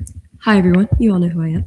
So I'm running for the seat primarily for practicality. It works really well with my job already. I deal with fiscal legislation all the time.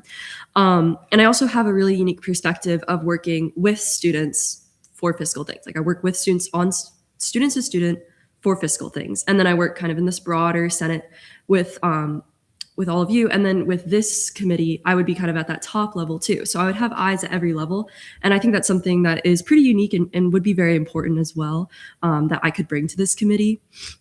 And then I have linked in my materials sort of the general reasons why I would like to be on this committee and why I think I'd be good at it. But I think the biggest reason is that I like and would consider myself good at sifting through lots of information to make it digestible for other people. So I got my binder on hold. Like I go through our statutes, I go through our fiscal things. That is my job. I'm a very analytical person. And I consider myself a good listener, but I like to listen to people. I want to hear why these organizations and why our agencies need our funding and what they use it for. So those are the main reasons I would like to be on this committee. I've provided a lot more details in my materials. Yeah, thank you. All right, thank you. We'll now move into 10 minutes of questioning. I would ask senators to be mindful as these are posed to all candidates, so this can take some time. We only have 10 minutes. So Chair Gaudio.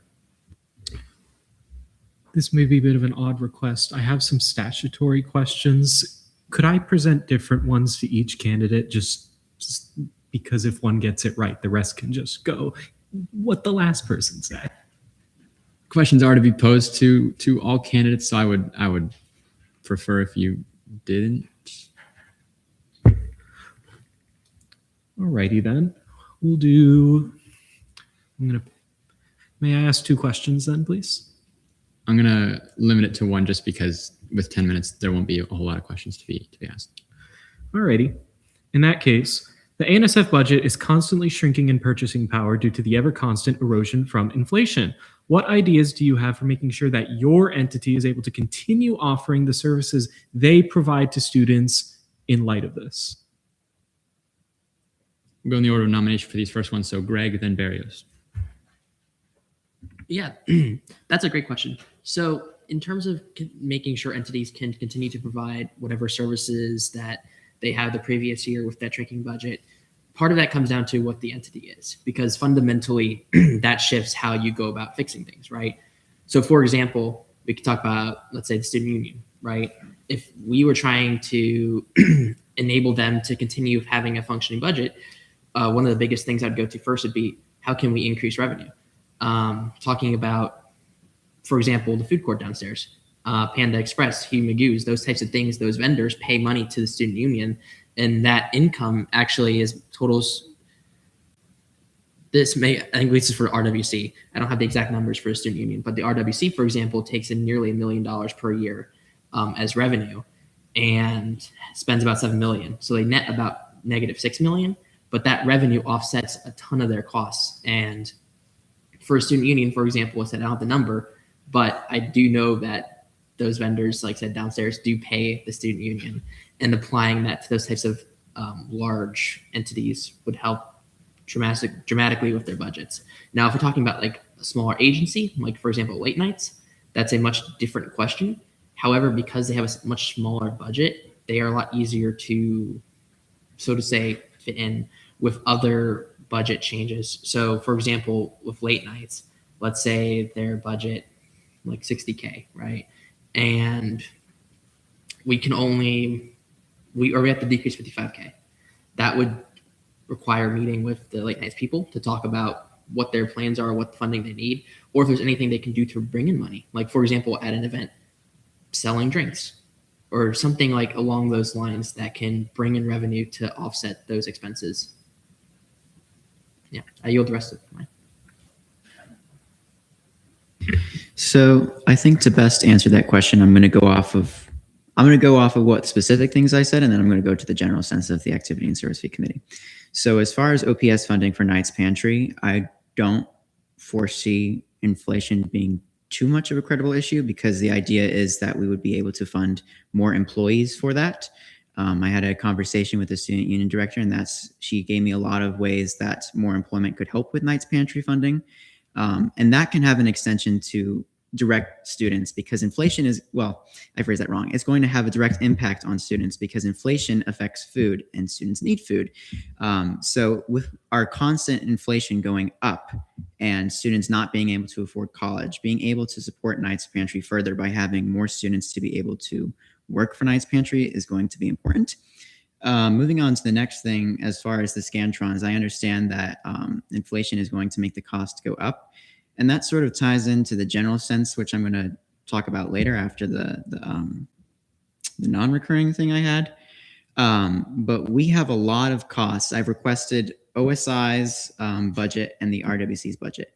There are a lot of costs in both of those spreadsheets which don't need to be made and are made without as much caution as they should have, at least in my opinion, specifically where we are buying things. Like we tend to buy things from Amazon. Amazon's expensive. I'm going to tell you right now, I ordered things off of Amazon the other day and I was like, maybe I shouldn't. But the way we are spending our money and how we're relaying that to our agencies is very important, because I think we need to be fiscally mindful when we're spending money. I know there's been conversations about cuts to things like the plants in the student union, for example. But things like that, I think I will work on to see how we can eliminate those costs to help alleviate the inflation part of that. And moving on to my third point of contention, which I mentioned. So I understand that we had the FCA be a potential issue with a non-recurring budget expense. From my understanding of it, for context, the FCA is basically like, we have to fix the roof of the RWC. That's the TLDR of it. It's $3.4 million right now. The non-recurring budget that has been going into it yearly has been 1.2. So 3 years is what would take this project to, I guess, be fully done. Well, I say that in hindsight, but to be helped. And so that leaves $200,000 of that 3.6 million available to be used. And I intend to use that money on that project I had. I think I answered that question. So I'm gonna use my time. So I'm going to try and not repeat what the other two senators said, because yes, it is an issue that sometimes we don't need to spend like this much money on this one thing, and maybe we could cut costs here and have more money available so we could fund other RSOs that need it more. But it's also the fact maybe we could do something like fundraising, because right now we have the Midnight 5K, correct? What if we do let's say just like another like 5K or something of the sort, and have people pay like to register, like, hey, you know, you could run this 5K and help support your campus and help support the goals like of like student union or like student legal services that we help fund, which is like those departments and like agencies. And also, yes, maybe we could sell other stuff and try and get more revenue out there to like help fund the other agencies and department that we need to, and just again just cut money out from where we don't need it and put it towards where we do need it. Okay, so the first thing I thought of is OPS and how minimum wage goes up. So that is a huge expense. I don't know if I necessarily, like, I think student workers are so important, and I don't think that's something I'd be willing to cut necessarily, but it is something to look at. And then obviously inflation, like things get more expensive every year. The supplies for these really large events get expensive, like they get more expensive every year. So it's just something to be mindful of. And if I was elected to the committee, I would definitely like keep an eye on it. But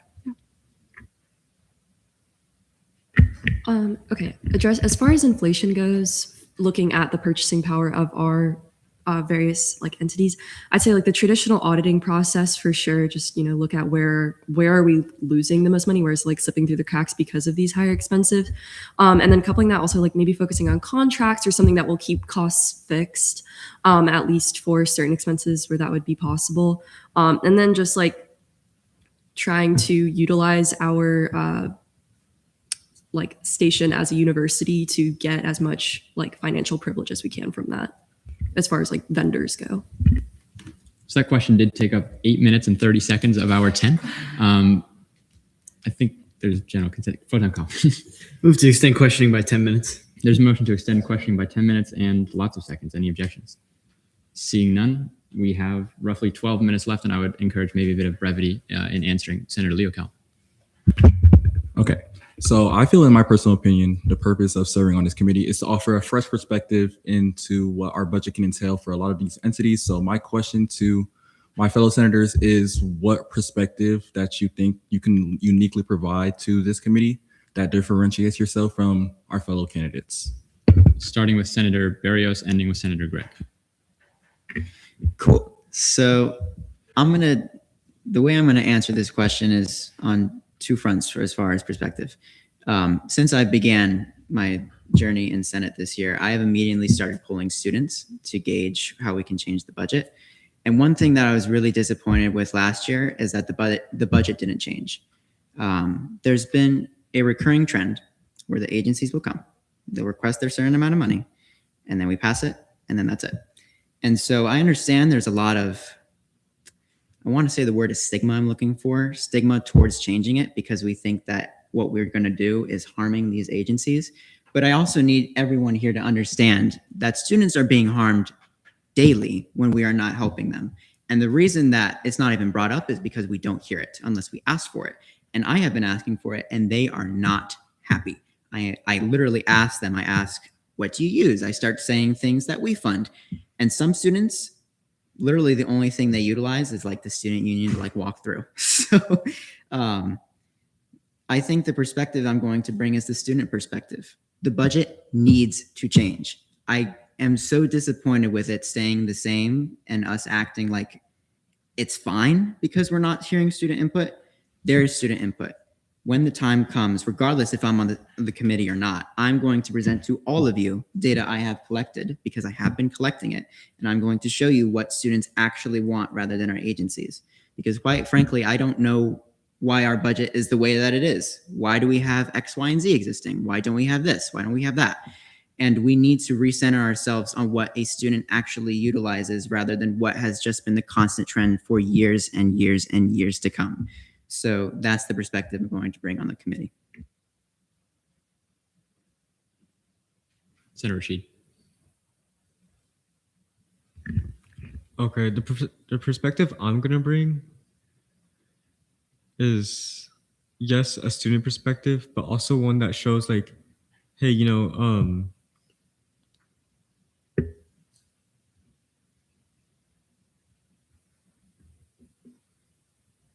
sorry. I was gonna bring forth a student perspective, saying that like, you know, hey, sometimes students, you know, we don't always have the funding for like what we want or what we need to do. And I think I want to not copy, but also like express what Senator Barrio said. Hey, you know, all this money is going to our agencies, but none of it is going to our students. And like, for example, my own sister, she has to take up 2 jobs to help pay for tuition, and then she also is helping run Rosen Life. And as of right now, I know Rosen Life, hey, you know, they need to help run events, and they don't have enough money to do so. And maybe helping like getting more funding toward that like could help fund that, because some of our satellite campuses, they're which I'm just going to talk about Rosen, but they're not always funding as much as like compared to like late nights or something or another agency or department. And so they wouldn't be able to hold as much events that would help those students out compared to like the main campus over here. And, you know, we probably need more money going towards like other things that could help provide the students with more, especially like on our satellite campuses.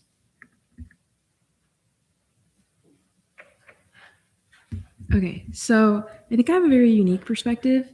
I feel like a lot of my job is kind of understanding what students want and almost marketing our resources to them. I also, because I oversee the dean meetings, I get to see what you guys are working on, and I see what's important to you guys, and that to me is a reflection of what students think is important, and I think that is something really cool I could bring to the NSF committee. Yeah, those are the things I think of off the top of my head. I also have been involved in a lot of caucuses, so I have the perspective there. I'm currently the vice chair of ICTC, and last session I was vice chair of Women's Caucus, and both have a very unique population, and I got to hear their concerns and really like advocate for them. I mean, I hosted a lot of events for both caucuses and worked on a lot of initiatives. So I think I'd bring a very unique perspective, or I would, to the ANSF Budget Committee. I think I probably already answered this question a little bit in my speech, but yeah, I have that kind of unique perspective just because of my job right now of seeing all different levels of how our funding works. So I get to see how the rules get made, and then I get to see how they actually affect people. So yeah, I think that's the perspective I would bring. So I would say the perspective I would bring to the Activity and Service Fee Budget Committee would be of change and being able to vision a different future. One of the biggest things that I would say is that things don't have to be ran the way they've ran for the past X years. There's always opportunity to make change. For example, under the DSSO that I'm part of now as treasurer, coming into it, it was a rough budget situation. Actually, pretty rough. Funding was continuing to decline, heading near zero. There was very limited opportunity to fix it. Talking with the previous treasurer, previous president, it was seen as there's nothing we can do about this. We just have to cut XYZ projects. The perspective I took to that was, But we don't want to cut those projects. We want to keep those. We want to continue to enable them and grow the budget. And what I did to accomplish that, though, was I found new revenue streams. For example, I started a partnership with the University of South Florida that actually got signed last night. Beyond that, I've also worked to recover tax money. I've been going through our audits, adding in sales tax because we're a nonprofit organization, and adding up all those numbers, submitting a request to the Florida Department of Revenue to get that money back. And through those two things alone, I've been able to recover over a few $1,000s towards our organization, which is huge for our budget. But also continuing to look towards new revenue programs, new ways, sponsorship packets. The previous year there was no sponsorships. This year we did sponsorships, and while this does not directly apply to the ANSF committee, I think a lot of the same lessons and principles do, as well as the work ethic that I will put into the Activity and Service Fee Committee to constantly be looking for those new pathways of how do we get to yes? How do we get to we can fund this organization, this entity, or how can we assist them to be able to better support themselves? All right, we have about 4 minutes remaining, which is time for one quick question without a motion. DC Montanez. How would you handle a situation where a proposal benefits only a smaller group of students but has a high cost? Starting on Senator Rashid, ending on Chair Barrios. Yeah, so how would you handle a situation where a proposal benefits only a smaller group of students but still has a high cost? So I think the way I would handle that is I would try and look over that proposal and see hey, maybe we could include some of these other people too, because if it's such a high cost and for such a small group, it's not going to help out that university as much as we need it to. So I think we need to look back at that proposal and see hey, maybe we could add this group and maybe it'll be worth that higher cost if we could add more people to that, and then we could possibly fund that rather than it just being a small group on campus and just us spending so much money on that small group and not having money for anything else on campus. Okay, that's a great question. For me, I think I would just make sure that it's a conversation. If it's something that I notice, we have the ANSF Budget Committee has a lot of meetings. So bringing it up and just being hey, something I noticed, I'm a little bit worried about it, and then making it just an open conversation to have. And then just try my best to be open-minded and understand everyone's perspectives, and because I think everyone has important perspectives. Yeah, that's kind of what I would do. Yeah, I love what Ela Smith said about making sure it's a conversation. So I think that's definitely a good way to go about it. And additionally, I feel like we usually operate on the pretty utilitarian lines of, is this bringing benefits to everyone? Does the marginal utility outweigh the marginal cost? To use some economic terms. And if that's not true, then it would probably be in our best interest to look at more economical ways to function. So probably not supporting that proposal. I'm going to build off of what the previous senators for me have said, because there's two parts to this, right? We absolutely should have meetings with those people who made that proposal to talk about why they did it, who it's for, and to get a better understanding of it. And we do also have to operate off the utilitarian view of how many people does this serve, and is this an effective use of the budget? But what I also propose as an addition to that would be considering, is there a way we could change it so it's open to more students? Let's say it starts out and it's open to 10 students, it's going to be super high cost, right? How could we change the event so that, right, in theory, we can still do it, but we can get it open to more students and expand the access of it so it, has much more inclusivity to the event while still being able to consider it for funding. Can I ask how much time is left before I speak? You've got 14 seconds, but I'll let you go to make. It might be a little long though. Is that fine? Okay, cool. So I'm just gonna say that I love this question. I'm really happy that you asked it. So to start off, I think our budget right now, I'm viewing it as a parent, and I'm saying to the kid, hey, I have $50. Would you rather A, like to go get food, or B, go get this new Star Wars $50 Lego set that came out in Target? Right now, I think we're funding the Lego set and I think we should be funding the food instead. So how that ties into your question is, I think we are funding a lot of things that are high costs and is providing little benefit to the student body. So tying that into my specific proposal for Knights Pantry, a lot of what we fund, guys, like I feel like there can't really be a lot of debate. A lot of what we fund is recreational stuff that's like fun. Students are literally homeless. Like, I don't think that's like a conversation that we can have to try to equate those two on which is going to have the better benefit. Students need food.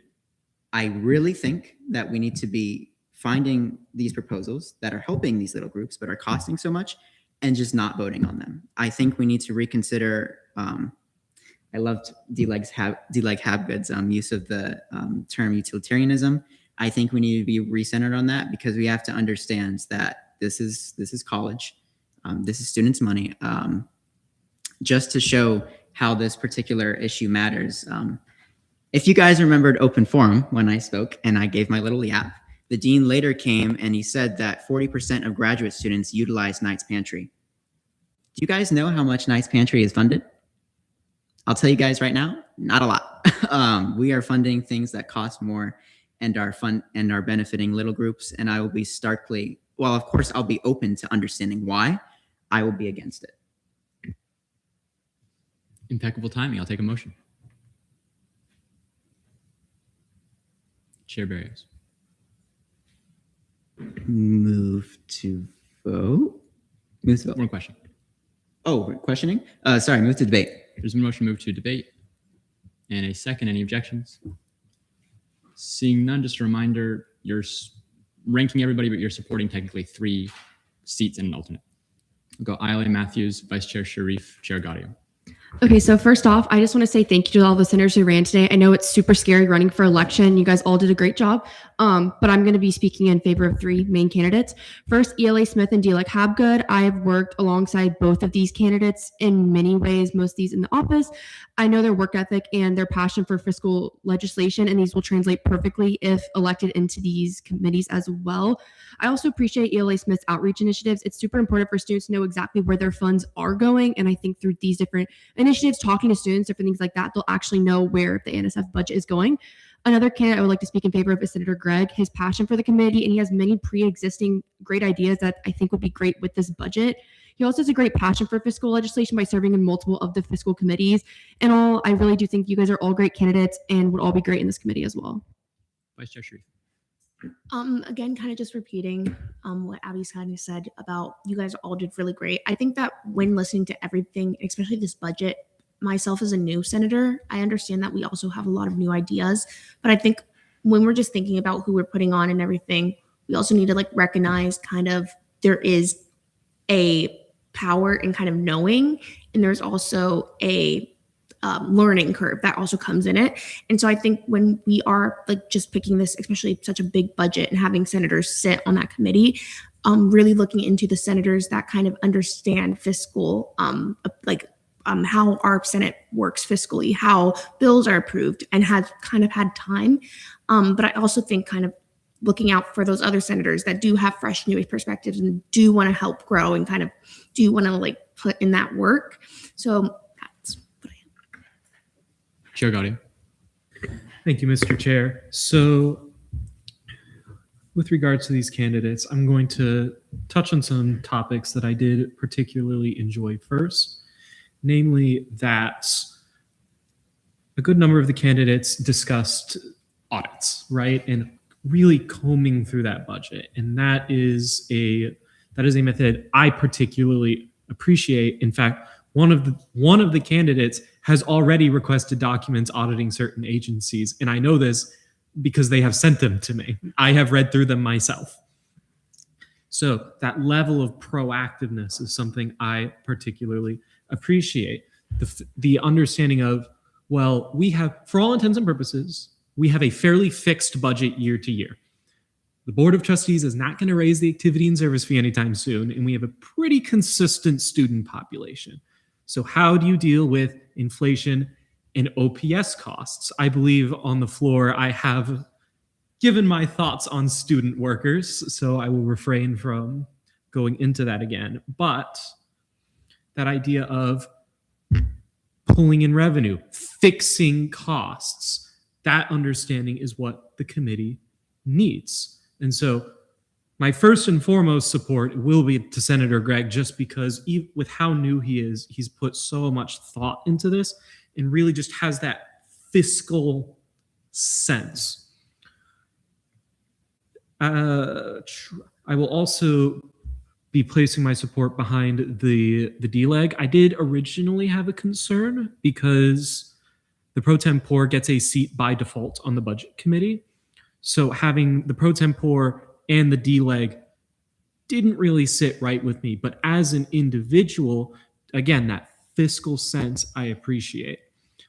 And then for the third person, I'll be throwing my weight behind Barrios because some of his ideas are, I don't agree with all of his ideas, but he has ideas and he has hard ideas. I appreciate that a lot. And he's already pulled audit documents. He's already putting in legwork and the committee doesn't even start until September. So I will be supporting these three individuals. About 6 minutes left in debate. Chair Reed, Deeser Montanez. I would say my top three candidates that I will be supporting, and I would like to say, like, great job to everyone today. You all have been wonderful. This was not an easy decision, but my top three candidates that I will be supporting are Eli Smith, DLEG Hapgood, and Senator Gregg. I think each of these individuals have a very unique I don't even know what I was going to say, perspective to add to this committee. And I know many of these individuals have already been working super, super hard just throughout their roles, and even taking the time to create materials for this shows that they're passionate and eager to be a part of this committee and really want to do what's best for the students, which I can appreciate. I think having individuals who have both, some former fiscal experience and are newer also do add to a fresh perspective for this committee. And so with that, I'll be voting for those two individuals, and I encourage you all to do the same. Deeser Montanez. One second. So first and foremost, I think everybody would do really well on this. Just first thoughts, I believe the DLEG would fit perfectly into this role. I don't see why she wouldn't, as a person and in her position. I believe outreach is so important. So I think the ELA would also be amazing. Gregg clearly has a very good understanding of everything fiscal. Rashid mentioned Rosen Life. I love that. I've had a meeting with Rosen Life, and just from that one meeting, it's clear that they would love some help with that. I also want to touch on Knights Pantry. I volunteered, I believe, almost 20 hours in Knights Pantry, so I've seen firsthand.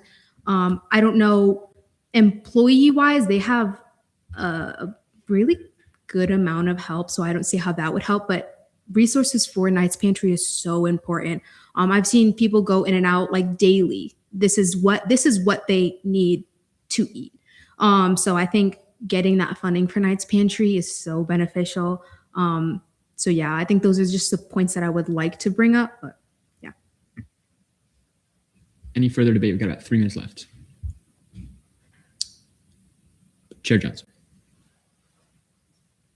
Yeah, so I'm going to be voting for ELA Smith, DLEG Hapgood, and then Senator Rashid. I think that ELA Smith offers a really unique perspective. I really like her outreach and her communication initiatives. With DLEG Hapgood, as she said, she also does offer a unique perspective. She has to deal with a lot of legislation and sees firsthand kind of how that process goes out. With Senator Rashid, he sits on CRT, and I see the passion that he has behind it.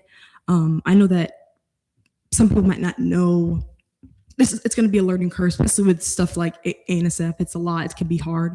So I think that having newer senators in there is really important for them to learn from people already in the committee. So those are the people that I'll be voting in favor for. Senator Leo Kell. Move to vote. Ooh, excuse me. There's been a motion to vote and a second. Any objections? Seeing none, we're now in voting procedures. A reminder, you'll be ranking all 5 candidates. You'll be supporting theoretically 3 for the 3 seats and 1 alternate. Senator Gregg.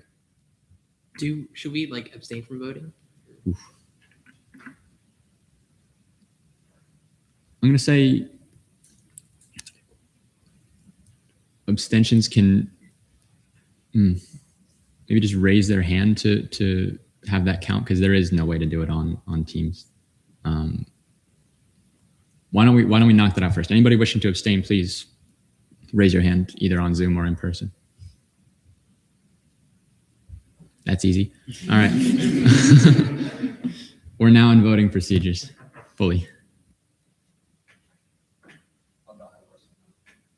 Yes. What exactly does the alternating seat entail? Is that just like if any of the other 3 seats can't fulfill the position? That's almost correct. It's any member of the committee. So, for example, even the student body president unavailable, they would fill in for the budget hearing or for a committee. Chair Gotti. I would also like to say the alternate is a sitting member of the committee. They can still debate and engage in proceedings. They just can't vote unless someone is missing. This is true.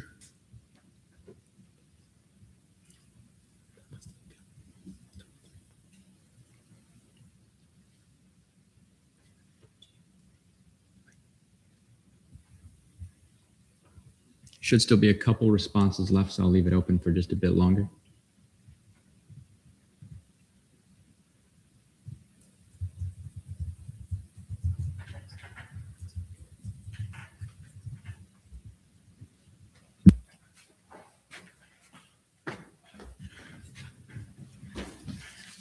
Thank you. All right, voting is now closed. It's kind of too late for that. They already voted. All of the changes that with the backup with it, everything's already guaranteed. I'll tell you what, we'll count the votes and I'll let you know what we decide on that. Just because the ranking is not necessarily the ranking that it will be, and we do need to count by hand just to save us having to count 20 times of voting. Is there a motion for a 10-minute recess? Any objections? Seeing none, we will reconvene at 8:25.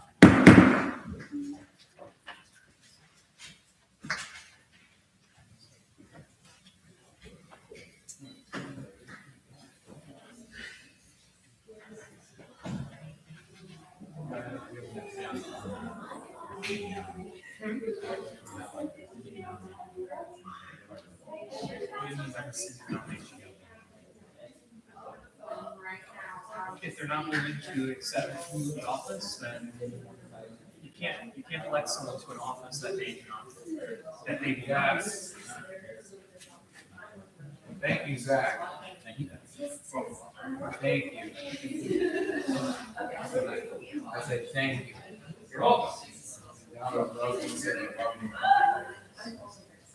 If he said, hey, I'm not, I don't want to take office. Well, they still have to figure out who the alternate is.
Constitution and statutes.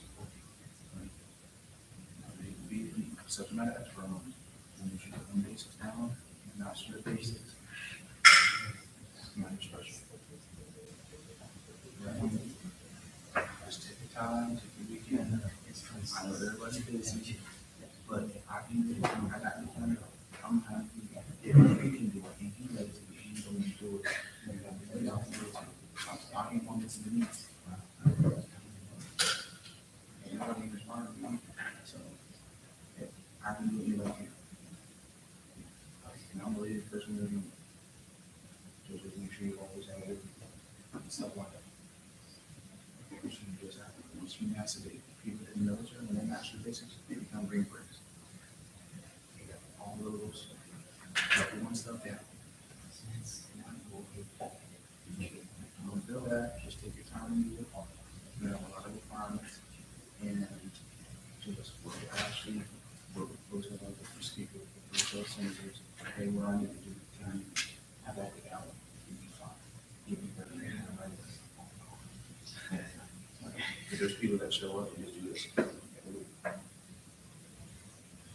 That's level one. Show up and go on. You don't have to speak, you know, get your basic down. And if you actually find it, you're going to make an impact. It's not your need, you know, it's not.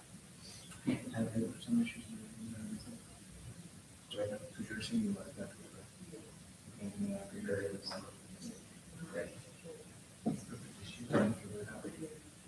Time to expose you to different things. I'm in my MBA. I'm already a person. Exactly there, you know, one thing. He was he's a master's in engineering.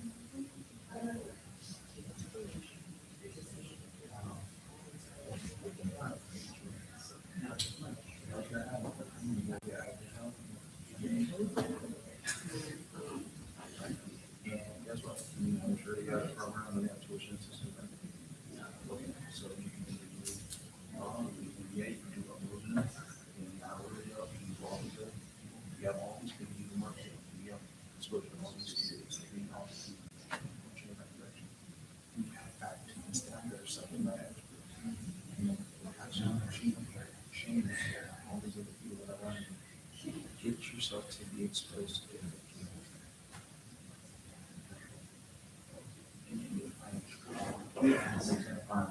You know, I didn't know if you were part-time in public, we can just see right now your original person. Right? I get to masturbate for one. Only 2 years. It's okay, you just look up with people. There's stuff that I lost.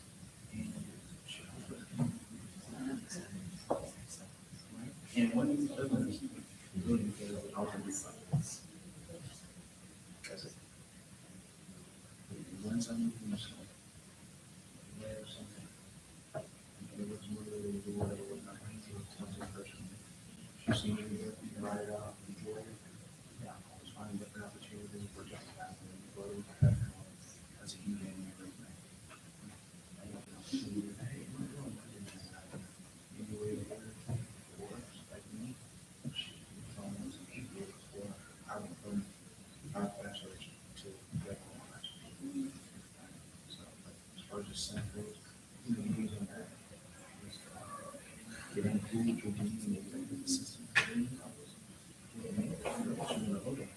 You don't have to schedule because you're not that week with your dean every semester. But you graduate in the spring. So when you graduate in the spring, you have 2 deans. Then outside your dean, how do you know all colleges?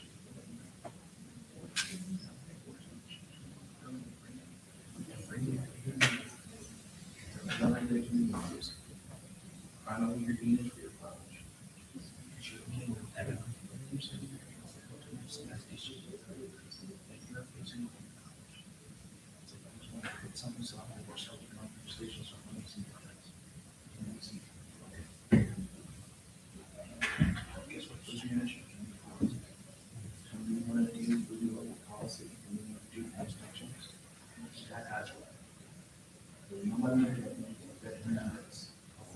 No one's smarter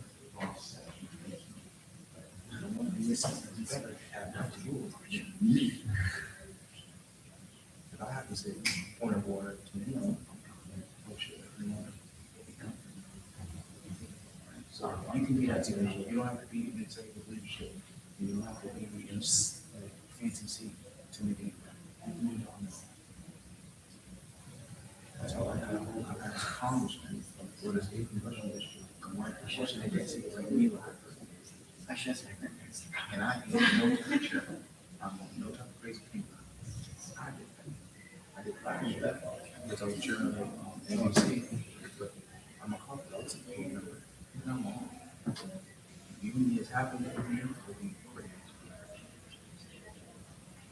Don't let this day take me down. Just, hey, now I know where the bottom line is. I know kind of that protection is right. You know, it's just, you make a difference in all small things. You can join our caucus and that community's caucus cheerleading. Let's go in. Great person. That lets you get but she's also an assistant player.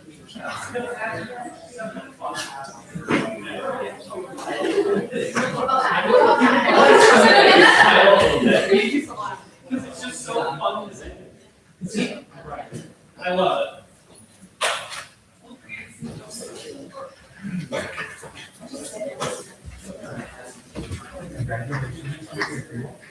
Like you said, wait, you're on with me. What did you do?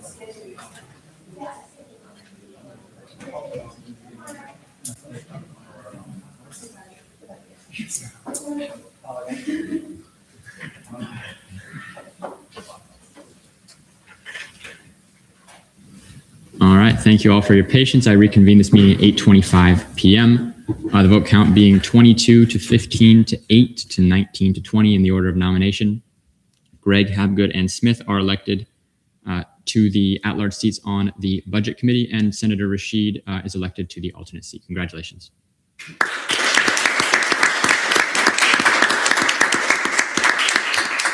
Chair Gaudio.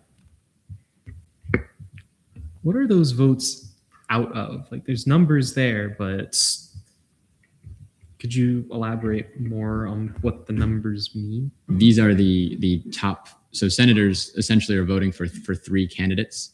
These are the number of votes that each candidate received in the top three.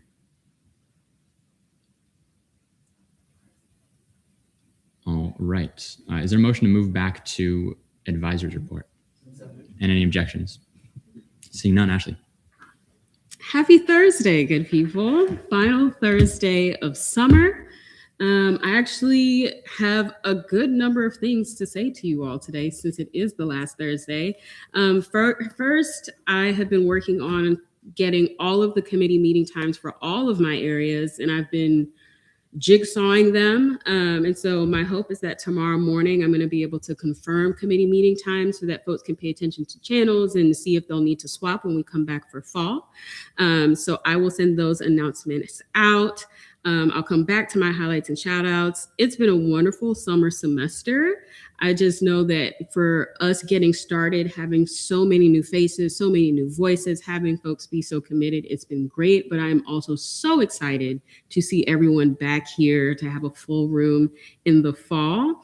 I hope that we're going to take this break that we have to get some rest. Olivia, shout out for that, because yes, if you have the opportunity to take a break, whatever days that includes, please use that to rest, recharge, refresh, not just for the work that you do here, but for you all going into what is always a hectic first week of fall classes and a busy semester.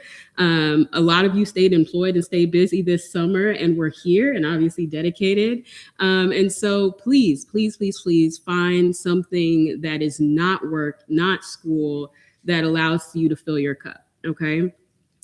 Just a reminder, I'm going to be out of office. I put July 28th because Amanda was like, why not take it? And I said, you're right. But it should be July 28th through August 3rd. If you need anything from me, you can leave me Teams messages and emails, and as soon as I get back, I'll start making my way through them. But if you need anything that's pressing that you need in person, Amanda will be here, Shane will be here for support if needed. I made a list of my own shout outs from things that I've just seen over this summer. So I, in not very neat fashion, is going to read some of these out. First and foremost, to Owen for transitioning into this role as a branch head. There are not many positions that I could say I did it too and can understand, and this is one of them. And so knowing how quickly he transitioned into making sure, so a lot of these relationships were building community with you all, that's not an easy thing to do. And he's doing it earlier in his journey than I did. And so he's been doing a phenomenal job. So big shout out to Owen, to Caleb, feet first. My guy, you jumped right in and you were ready and prepared. And I would consider to be a model of what we hope folks feel like they can achieve no matter what their tenure is in the body. Kayla Marr for bringing everyone together for a social before we got to break. I think being able to do that despite the number of people we have in the office on a day-to-day basis was awesome. Ryan, the GOAT. He led all 7 standing Senate committees as well as 8 of the caucus meetings this summer, right? Like chaired all of them, found the time to chair all of them, right? Which is no small thing, coordinating all of those humans on top of just being an awesome pro temp, right? Like truly in my gauge of the many I have seen in my time, one of the best. Going into Matthew, you have been on it tonight. I've been seeing you raising your hand, making the motion. So 100% love to see that, and writing legislation, being engaged in really thought-provoking and creative conversations. For all of you that had secondary employment and or a third level of employment over this summer and still managed to be fully engaged in the work that you all are doing here, that takes commitment, right? And I know that that's not something that we see everywhere in the places that I get to engage with student leaders. And I'm going to add like caveat to that for our folks that were joining from other countries this summer, right? Like that was no small thing. And so you all are great and we appreciate you doing that, right? Because it helps us continue to function. It helps keep this body rich. It helps keep this fun for me. And so 100% a shout out to you all. Let me see, make sure I'm not missing as I go through. Rickett, you're graduating, sir. Big congratulations to you.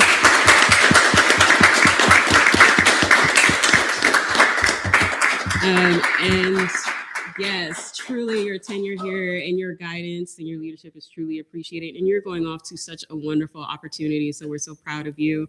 And then just in general, these are just some of the things like Abby, I could talk about the work that you're doing for SGLC, being so collaborative with all of the other branches and programming areas and getting everybody connected. Olivia, doing your thing and making sure we're being creative in the things we're doing with our outreach, including media training today. All of you are doing amazing things. And some of this, I haven't even touched on the work that some of you are doing for your caucuses as well. Fiscal committees, meeting with Ryan all the time, being creative in those spaces. Our internal folks, Zach, XL King, making sure that we are on top of it, but also being willing to help everyone. Jimmy, the energy, you came in clocking everybody and it's great.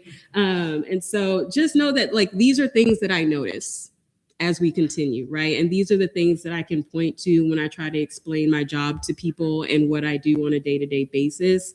Those small things are the reason why I do what I do, and watching you all do that and help you in any way that I can. And this is just from summer. So I'm very excited to see what we have for fall and spring. And so to cap us out for my announcements today, our favorite part is National Day of. All right, so I didn't like the actual National Day of for today. So as always, I'm gonna pick the ones that I like better. For the 22nd was National Mango Day. I love mangoes, so just know that. And I'm gonna do one for each week we will be apart. For July 27th is National New Jersey Day. Big shout out for Ryan. And then honorable mention for my readers is all July 30th is also Paperback Book Day. August 1st is National Planner Day, because I know I have some overachievers that love a good planner, whether that is physical or digital. August 9th is National Bowling Day. I love to bowl. That's a good social activity. And then August 19th is National Photography Day. So I know we have a ton of people here that is a passion area of theirs. But that's it for me. Any questions for Ashley? Seeing none, Maite. Hello, everyone. Okay, so for me, I hope you have a great break. Please rest and relax. Also, I'm gonna be out of office from August 1st until August 28th. I'm gonna miss the first Senate meeting, but Ashley is gonna be here, of course. So if you need anything, go with her. I'll be back the second week of the classes. So I hope to see you there, and I'm excited to start in fall because I'm gonna see everyone here. And I had so much fun in summer, and yeah, I hope to see you. That's it. Any questions for Maite? Seeing none. Miscellaneous business appointments. I hereby appoint Abigail Matthews, Nicholas Lucht, and Emanuela Legros to FAO, Victoria Jones and Zachariah Rashid and Joshua Leocal to ORS, Nicholas Lucht and Olivia Smith to CRT, and Joshua Leocal to ENA. Hereby resign Caleb Barrios from CRT and LJR, Olivia Smith from ENA, and Nicholas Lucht from GAP. All right, Senator shoutouts. Caleb Mariah. So I wanted to shout out everyone here today. So a little bit of a background on my college journey. I wasn't planning on coming to college. A lot of this wasn't going to happen. And I just want to say, having worked with you all in just the summer, I have loved every single minute of it. Whether you are online, whether you are in person, I am so incredibly grateful for having the ability to work with you all. And we should all be congratulated of yourself. We have accomplished so much already in the summer semester, and I just can't wait for the fall and spring. So congratulations to all of you guys for putting in such hard work, whether you're in person and online, and I look forward to the fall. Well, this is a little more surface level, but still genuine. Shout out to my chairs, Veronica, Danica, and Cameron. Cameron's not here, but that's okay. I'm so excited for this session. Can't wait till the fall. Shout out to my pro temp office. Couldn't have done it without you guys. You guys are always there for me, and you'll hear me vent about what I'm struggling with, and I thank you for that. Thank you to Ashley. She's always somebody that I can contact, and always somebody that I can just be like, hey, recently I was like, hey, I'm eating lunch and I don't have any updates. Can we just not have our one-on-one today? And she's like, that's fine. That meant a lot to me.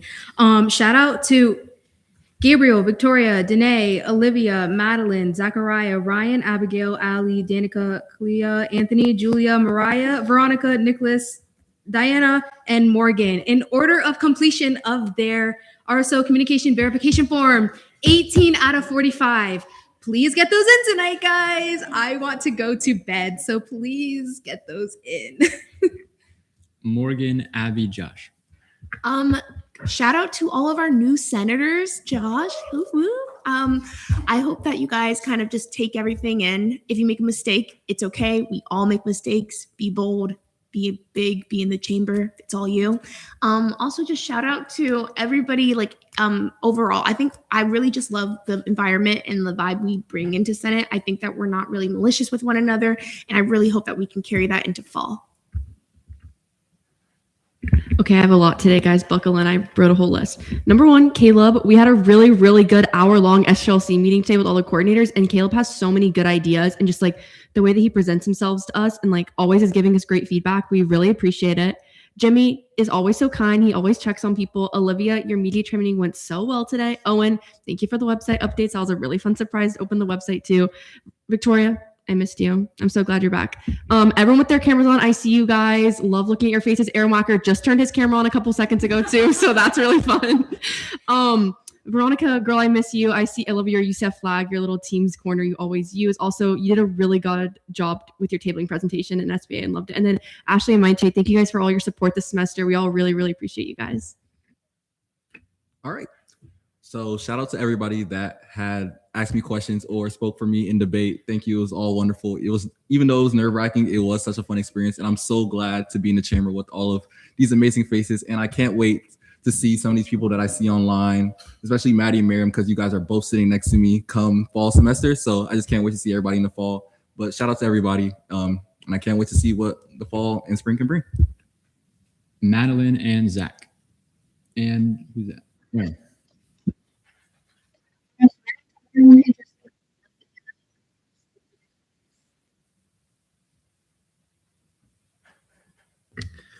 Normally, I don't say too much during this. However, everyone in LJR, we're going down the whole list.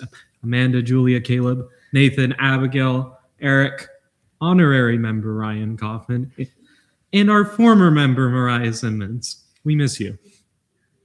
You guys are all phenomenal. You make it worth it for me. I do it for you guys. So you keep putting a smile on my face, and I hope I can keep putting a smile on yours. Again, Nathan Rickett, congratulations on your acceptance to Cornell University. I will miss the back of your head. For Ryan and Owen, you both have been a very steadfast, mature leadership. All three of us have seen what happens when you don't have that. I'm glad we have it. To the new folk, both of you, welcome. I do hope that we keep those red X's off my sheet from you too. Stan and Carol, I'm sure they're watching. They are. And then one last one, Diana, for locking down APIA. I see it. I see it, and it's a wonderful thing. Aaron.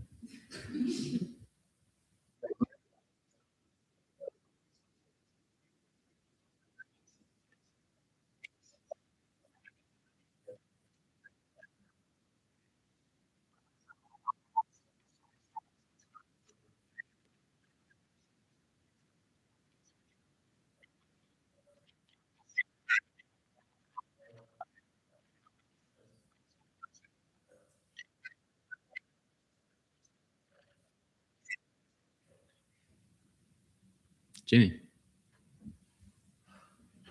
All right. I would like to shout out Aaron, first of all, because I think it's like 1 o'clock in the morning. It's 12 o'clock. It's 3 a.m. where Aaron is, and he is in a Senate meeting right now. So shout out to him. Shout out to the new senators. Excited to have you with us. Excited to see what you will do.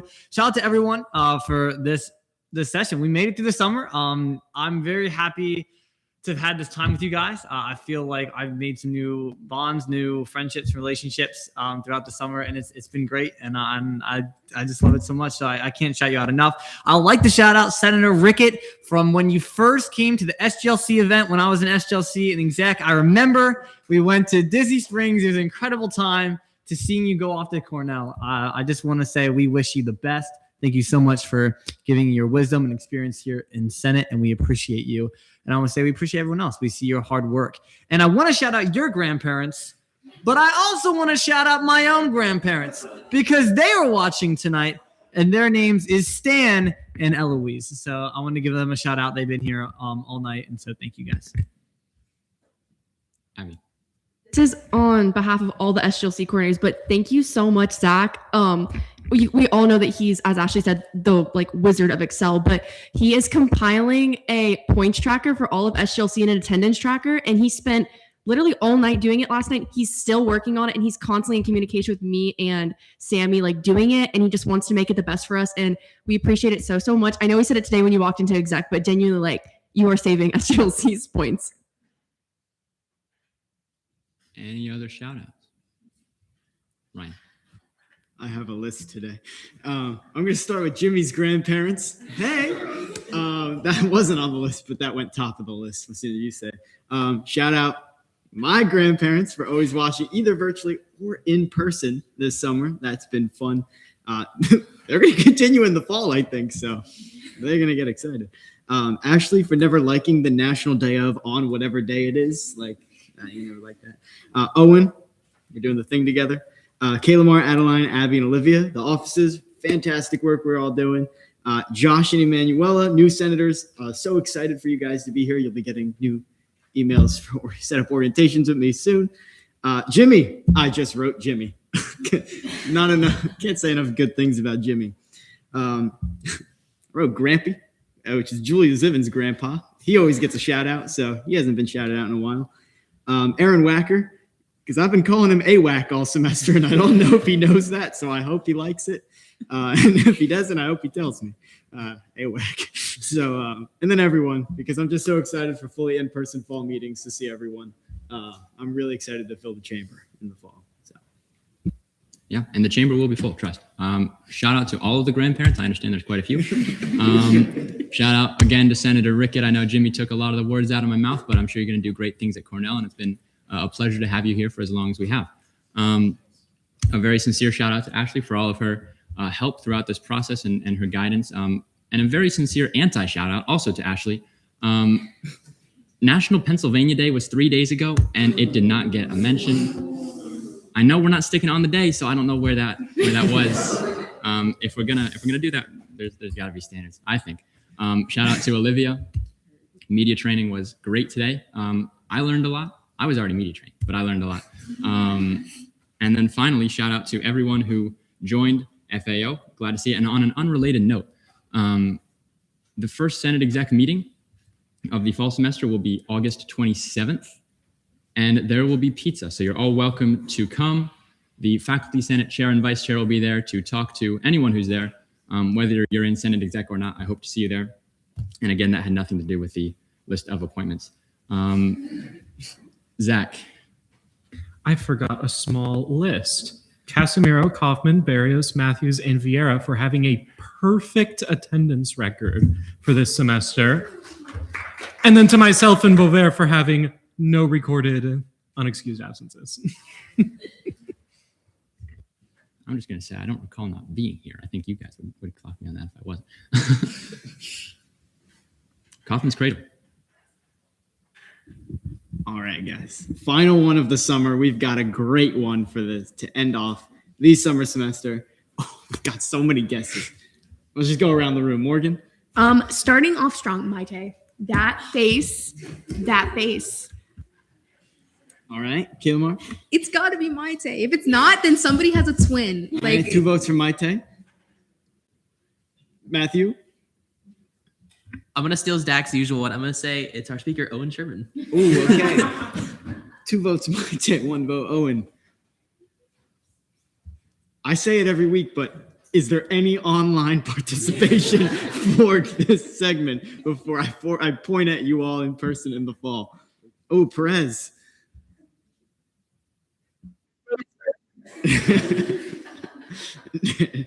One vote Nick, 1 vote Owen, 2 votes Maite.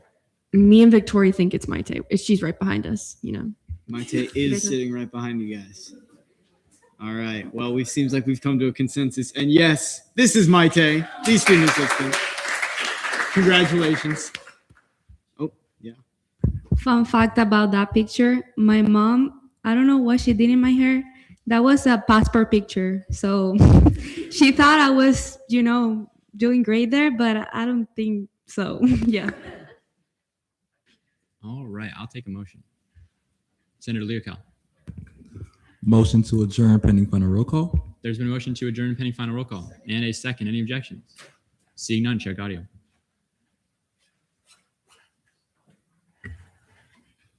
Hagenbuck. Reed. Present. Olivia Smith. Present. Casimiro. Kapanos. Present. Wacker. Critchfield. Jane. Sherman. Present. Danae Smith. Beludehi. Gentile. Greg. Present. Kaufman. Present. Litch. McNulty. Miller. Patel. Rashid. Present. Rubio. Thompson. El Haq. Kanuja. Krynova. Rickett. Here. Hader. Leokal. Present. Phillips. Legros. Present. Bover. Montañez. Present. Wynn. Habgood. Present. Perez. Barrios. I'm here. Grosso. Jones. Here. Matthews. Present. McGray. Nurse Madevra. Renda. Sharif. Present. Simmons. Present. Vieira. Zivin. Kalas. 29 of 47. Thank you. I adjourn this meeting at 8:49 p.m. Enjoy a break.